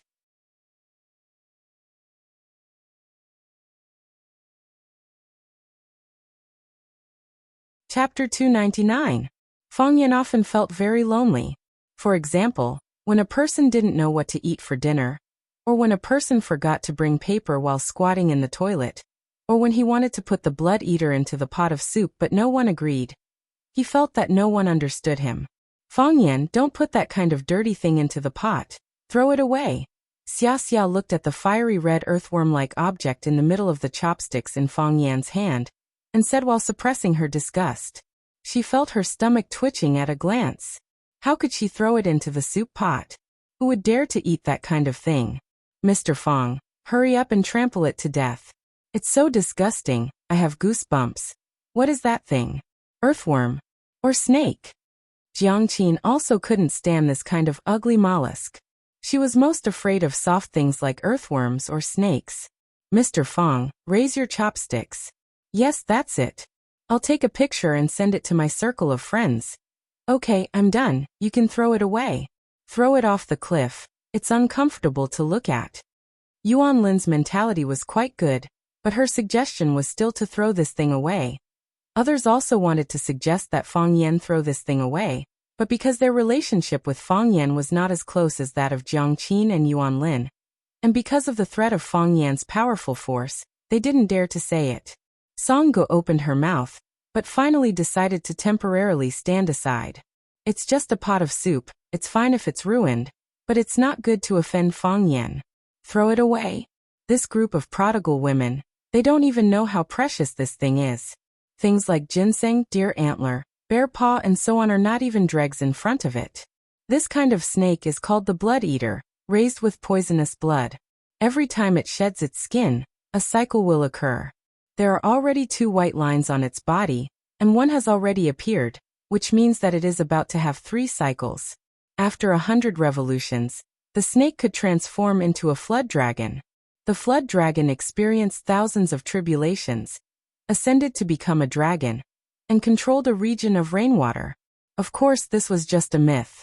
However, most myths and legends actually had their origins. It was rare to see a vampire who was about to undergo his 3rd transition. After it completed its 3rd revolution, who knew what kind of existence it would become? Moreover, as a venomous snake that grew up on poisonous blood, its entire body was filled with poison. If the snake's venom was removed, its flesh would be unbelievably delicious. Fang Yan had eaten pufferfish before, and the taste of that thing couldn't be compared to this vampire. Of course, Fang Yan hadn't eaten a vampire yet. Because vampires were venomous snakes raised by humans, they were treated like precious treasures.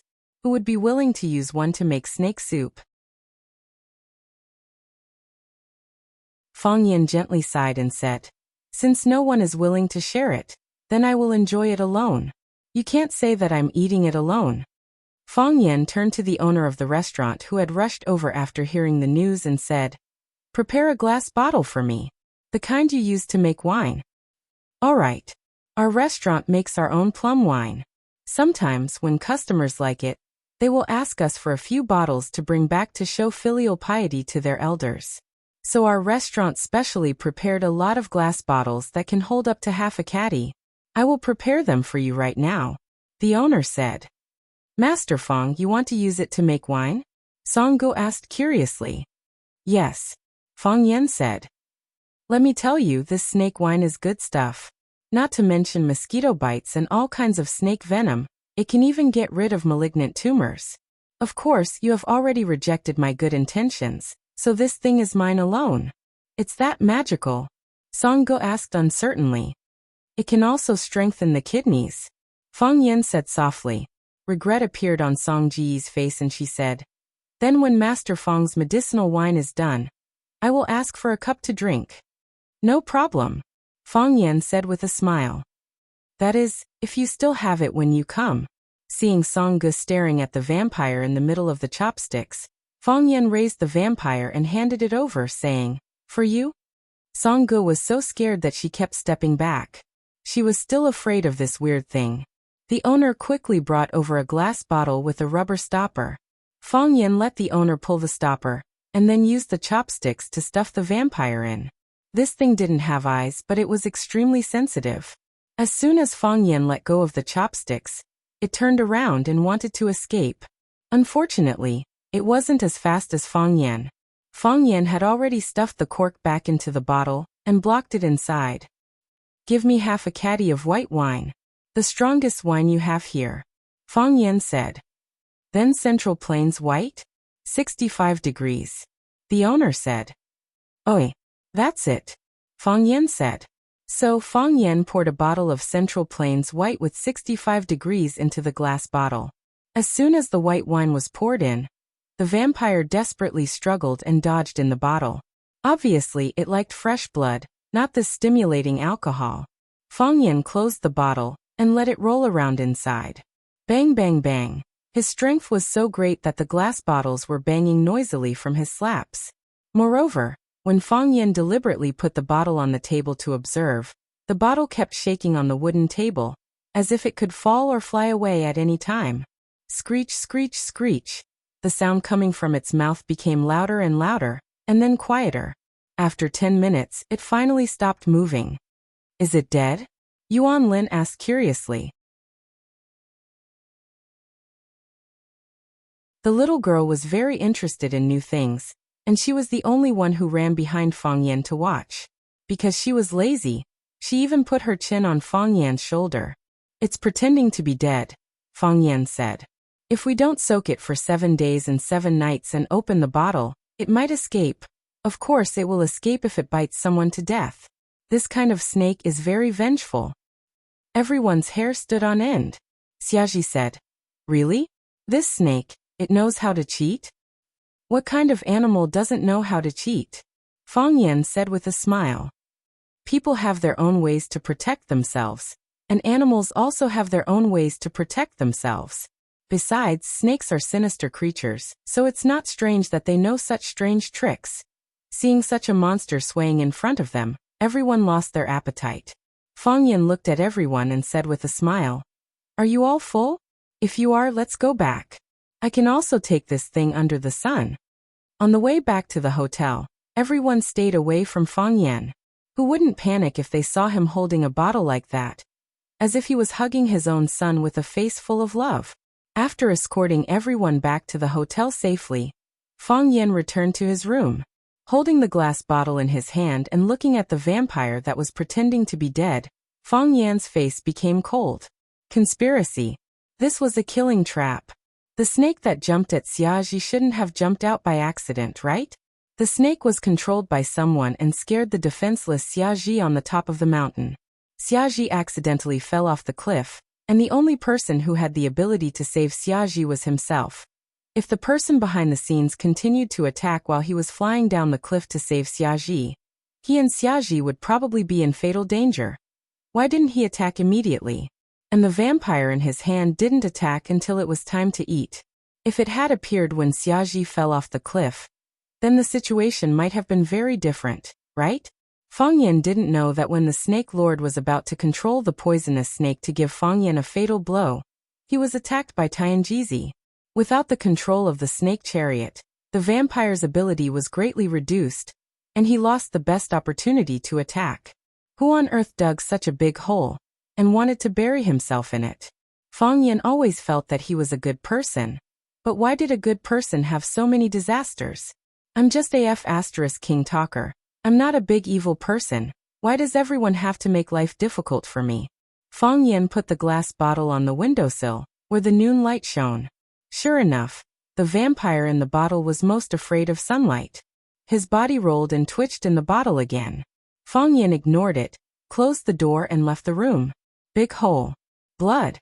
Footprints. Fang Yan used a stick to check the viscosity of the blood and calculated the time. It happened to appear when Xiaji fell off the cliff. The big hole was also turned over new soil.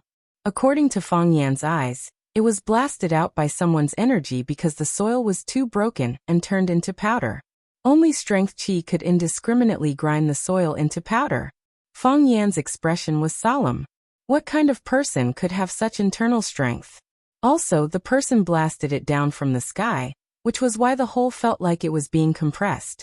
Fang Yan imagined the battle in his mind and realized that there were some actions that even he couldn't do, or could do better than the person who did it. Thinking of this, Fang Yan felt a little relieved. Xixia Mountain wasn't small, but it wasn't big either. There were only 2 people who could have such skills. One was him, and the other one didn't need to say who it was. Tianjizi helped him avoid a disaster. But if it was Tianjizi, why did he let the poisonous creature escape? If you want a disciple, you have to be serious. If you work half-heartedly like this, who would want to follow you? Fang Yan thought in his heart. He walked to the high valley and bowed slightly towards the east. He knew that he could see his gratitude. Where even now? Fang Yan thought happily. Bastard. At a stream at the foot of the mountain, a middle-aged Taoist saw Fang Yan like a black dot and gritted his teeth. Bowing is considered repaying a debt of gratitude? How can there be such a good thing? Just you wait, you and I are fated. Don't think of escaping from my palm.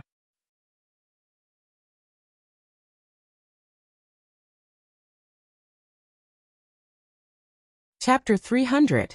When Fang Yan returned to the Xianxia Hotel and was about to open the door of the room next door suddenly opened. Xiaji, wearing a set of white casual clothes, stood at the door, poked his head out and said, I made a pot of pu'er tea. Do you want to come over and have a drink? I'm a little tired. I'll go back and take a bath. Fang Yan said. Then I'll wait for you. When are you coming? I'll help you soak it up. Xia Kiki smiled as she looked at Fang Yan and said firmly. Fang Yan knew that he couldn't hide, so he turned around and walked in front of Xiaji saying, Then let's try your craft first. If I didn't insist, would you be unwilling to come over? Xiaji knew Fang Yan's mentality like the back of his hand. He let Fang Yan in and said, I have something to ask you. Pu'er tea was indeed brewed in Xiaji, but the tea was slightly cold, and the taste was already the second tea. Fang Yan looked at Xiaji, who said matter-of-factly, I drank the first one myself. The taste is a little light, you won't like it, but it suits my taste. The second one was the best. It was originally prepared to be used to entertain guests. I knocked on the door and you weren't in the room, so it was cold. I poured it out. Using the third tea to entertain you won't make you feel wronged, right? Of course not. Fang Yan watched Xiaji's slender hands pour out the herbal tea in the teacup, and then pour in warm water to soak it again. After Fang Yan held a cup of hot tea in his hand and tasted it, Xiaji asked, What's going on with that snake? Fang Yan looked at Xiaji and asked with a wry smile, What did you find? I didn't find anything before. I thought it was just an accident, and that the green snake that hit my calf was just a coincidence, Xiaji said. But when we were eating, a second snake appeared, and it was such a strange poisonous snake. I felt that something was wrong. Some time ago, when I was rehearsing at Xiaxia Mountain, I also encountered snakes, but those snakes turned around and ran away when they saw people, and I couldn't catch up. Unlike the 2 poisonous snakes today, who actually knew how to sneak attack and pretend to be dead. Fang Yan would never underestimate a woman's IQ. The women around him, whether it was Lu Chaoga, Qin Yitian, or even his childhood sweetheart, Phoenix, who had failed in his first love, were all extremely smart. Although Yi Ro was a bit barbaric and violent, no one dared to say that she wasn't smart. How could an unintelligent woman have such a high level of martial arts cultivation at such a young age? Therefore, Fang Yan decided to be honest. Are you thinking too much? Fang Yan said. Someone was struck by lightning twice in a day. Such unlucky things can happen. What's the big deal about encountering 2 snakes in a day? Fang Yan, you're not honest. Xia Xia looked at Fang Yan and said. Just as you said, even if we can't be a couple, we're still friends, right? Shouldn't friends be honest? Haven't you heard of white lies? Fang Yan asked helplessly. Smart women should abide by the rule of silence at the right time, which Xia Xia didn't do well. Xia Xia's expression became serious and said, Are you worried that they will kill me? Xia Xia, I don't know where you come from, but I know that you know Lanshan Valley, and you seem to have a good relationship with them. I can also see the fear of you in the eyes of Songgu and the others. I know that you have an extraordinary background, and that you can smash a big hole in the floor if you throw out your father's name, or your father's father's name. However, there is such a group of people in this world, and the power of the city has no restraints on them. If you want to know, I can tell you everything. If you want to be lazy, we can talk about other topics. Fang Yan, you underestimate me. Xia Xia looked at Fang Yan sternly and said, Just as you said, because my family is still passable, my father or my father's father is also somewhat famous, so I have been exposed to a wide range of things since I was young. Strange. I have heard a lot of anecdotes and seen a lot of hidden experts. I know that there is a group of people in this world who are not bound by the secular world or even the law. They can't ignore the law, and they are bold and reckless. They don't care about fame and fortune, and they don't even care about life and death. They are scary, but this is not a reason for me to escape. I don't care who they are, and I don't care what they might do to me in the future. Just because they almost made me fall off the cliff and die, he owes me an explanation, owes my parents an explanation, and owes my Xia family an explanation. Fang Yan, they owe me an explanation. Xia Xia said with a voice like a knife. Slash after slash, the air and the atmosphere were broken into pieces, no longer complete and harmonious. Which child of an aristocratic family doesn't have a little arrogance? Some people show their arrogance on their faces, so they become the idiots that everyone crushes. Some people hide their arrogance in their hearts, so many people praise them for not putting on airs. Xia Xia belongs to the kind of people who put their arrogance in their hearts. She put her arrogance in her heart, but it didn't mean that she was willing to be bullied. Before she understood what happened, she just thought that it was an accident. She put all her gratitude on Fang Yan. However, when she realized that it was a blatant murder, she was furious. Her feelings were divided into 2. One was gratitude to Fang Yan, and the other was hatred for the murderer. No one can take away her life at will. Although for the killer, she was just a chess piece that others wanted to deal with Fang Yan. Fang Yan understood what she was thinking. He sighed softly and said, His name is Snake Lord, and he comes from Xiangxi. If you want revenge, now is the right time. He is injured. Xia Xia pursed her lips and smiled, saying, You hurt him. Not me. It's someone else. Xia Xia thought for a moment and said, It seems that it's the Zhenren who wants to accept you as a disciple. It's really not a lucky thing for a woman to be too smart. Fang Yan said with emotion again. A senior said that a woman with great wisdom like a demon will either become a mistress or a nun. I know who the senior you are talking about is. Xia Xia giggled and said. Fang Yan asked with a smile. Who do you think it is? The Shen family's fairy soars into the sky to pick the clouds. Have you heard of this sentence? The smile on Fang Yan's face slowly froze, turning into an exquisite-looking genuine leather mask. There is no banquet in the world that never ends. This sentence is very tacky, because such cases happen every day. Xia Xia brought Jiang Qin and Yuan Lin back to shoot a music video. After 2 days of hard work, 1 day was used to shoot the video, and the other day was used to shoot some special scenes. The preliminary work was basically over. The post-editing and production had nothing to do with Fang Yan, and it would not be done in Hua City. There was an exclusive production company in Beijing in the summer. Of course, Fang Yan also made a request to Xia Xia. After the video was cut, He had to review it. If it did not meet his aesthetic standards, he had the right to ban the video. Everyone was well aware of what Fang Yan's aesthetic standards were. He was busy with work in the summer, so he flew to Xiangtan to participate in a charity song. Jiang Qin and Yuan Lin were supposed to go back to Beijing with the group, but the two girls were reluctant to leave. Jiang Qin asked for a leave of absence from Xia Xia, hoping to stay at home with his parents for a day. Xia Xia was kind, so he naturally agreed. Thus Jiang Qin, who had obtained Xia Xia's permission, secretly ran to Fang Yan and asked Fang Yan to agree to one of her requests. What request? Fang Yan asked. Go shopping with me, Jiang Qin said.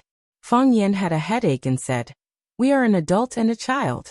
If we walk together, someone will definitely scold me for eating young grass. Why don't you find someone else? Isn't Yuan Lin fine? Ask her to go shopping with you, okay? When we were in Beijing, the two of us would go shopping almost every day. Who wants her to accompany me? I want you to accompany me. Can you accompany me? Mr. Fang, please. Give me a reason. Fang Yan was unmoved. I want to buy a gift for my dad. You can help me with it, Jiang Qin said. Where did you get the money? Stupid teacher. Didn't Yuan Lin and I participate in Sister Xia Xia's MV? We both have to get paid. Jiang Qin said proudly. I used to spend my parents' money. This is the first time I have earned money myself. So, the first thing I want to do when I get the money is to buy a gift for my parents. Seeing the girl's innocent and sincere smile, Fang Yan's heart was moved. He smiled and said, I don't know how many people want to shoot a music video for Xia Tian. She not only brought the two of you in, but also paid you. Just because of your filial piety, I promise you. However, I know you only have one day off. So you have to stay at home with your parents all day tomorrow. Tomorrow night, I will go shopping with you. If you accept my conditions, I will agree to your request. Jiang Qin stretched out his finger and said happily, Come, let's pinky swear. Pinky swear. Don't change for 100 years. Fang Yan didn't pinky swear with her. Who wouldn't change for 100 years with this kind of kid? Fang Yan had just walked to the school gate when the phone in his pocket rang. He looked at the caller ID and saw that it was Huang Haoren. He asked, Haoren, what's the matter? Mr. Fang, not good. Huang Haoren's voice was very anxious. The boys in our class fought with others. Fight? With who? Fang Yan asked anxiously. Is anyone injured? With students from Ivy High School. Huang Haoren said. 2 people were injured and have been sent to the hospital. Fang Yan had an urge to pinch those bastards to death. You are a student. Your occupation is to study hard and make progress every day. Why are you fighting? What's there to fight? If you want to fight, come fight with me. Go fight with Tangcheng. Which hospital? Fang Yan asked while gritting his teeth.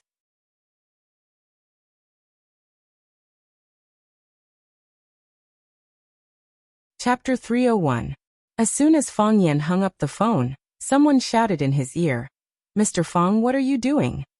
Baldy, no, Captain Kai was standing behind Fang Yan with a smile, looking at Fang Yan as if he was looking at his lover. Fang Yan quickly took 2 steps back and said, Captain Kai, what's up? Don't call me Captain Kai, just call me Baldy. It's friendly, Baldy said generously. He looked at Fang Yan and asked, Mr. Fang, are you going back for dinner? I'm going back. Fang Yan nodded. Hurry up and go back, Baldy said. I just saw Zhang Chen go in through this door. He must be going to your house. Fang Yan immediately understood. Baldy had come over to get close to him, because he wanted to freeload a meal at his house. Although Zhang Chen had successfully become Fang Yan's disciple, he still came to Fang Yan, Fang Yingying, and Fang Haohen from time to time to make a meal to improve their lives. It had to be said that Zhang Chen's cooking skills were quite good.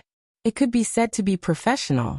Baldy became a frequent guest after spending 2 free meals at Fang Yan's house. Many times he came uninvited. Fang Yan looked at Baldy with a bitter smile and said, You should go home for dinner. I just received a call. Something happened to the students. Something happened? Baldy was a school security guard, so he was quite sensitive to the safety of students. What happened? A few students from my class fought with students from Evergreen High School.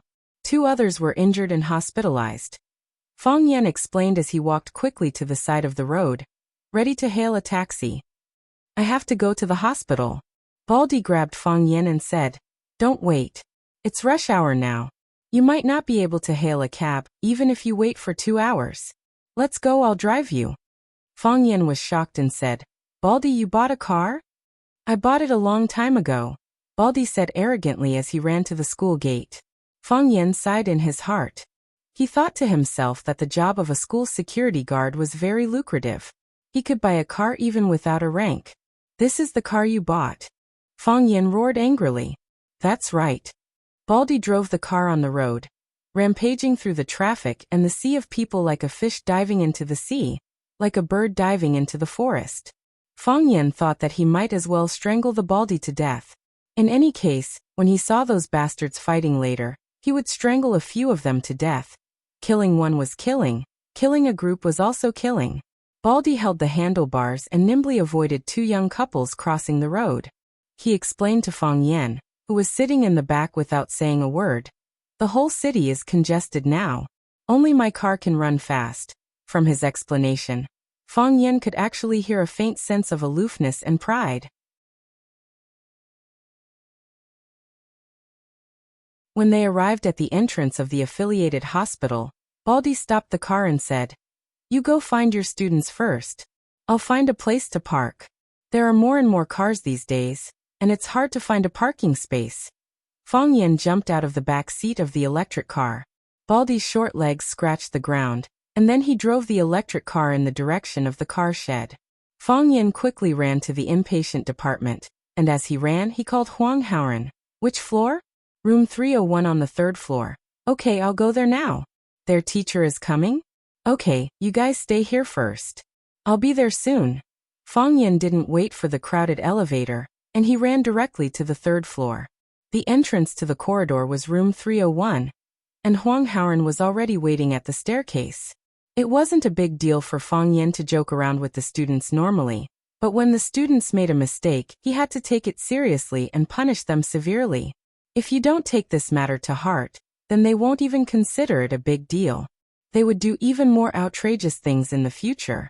Thus, Fang Yan walked in front of Huang Haoren with a straight face, and asked in a deep voice, How did you fight? Why did you fight with them? Mr. Fang, they went too far. Huang Haoren saw that Fang Yan was angry, and he explained with a red face. How did they go too far?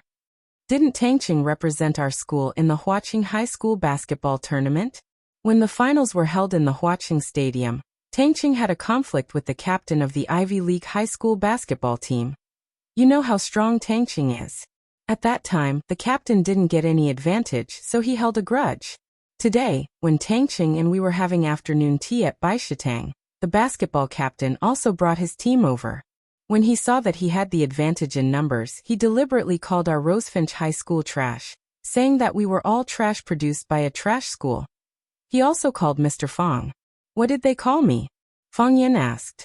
Huang Haoren opened his mouth, but didn't dare to say anything. What did they call me? Fang Yan pressed. They said that Mr. Fang relied on a woman to get his position, and then formed cliques in the school to fight against dissidents. A lot of teachers are dissatisfied with you, and are just waiting for an opportunity. Huang Haoren carefully said this sentence. I didn't say that. It was their basketball captain who said it. What's the name of their basketball captain? Fang Yan asked. Ma Haitao. With Tangqing there, the injured person must be from the Ivy League high school, right? Yes, Huang Haoren said embarrassedly.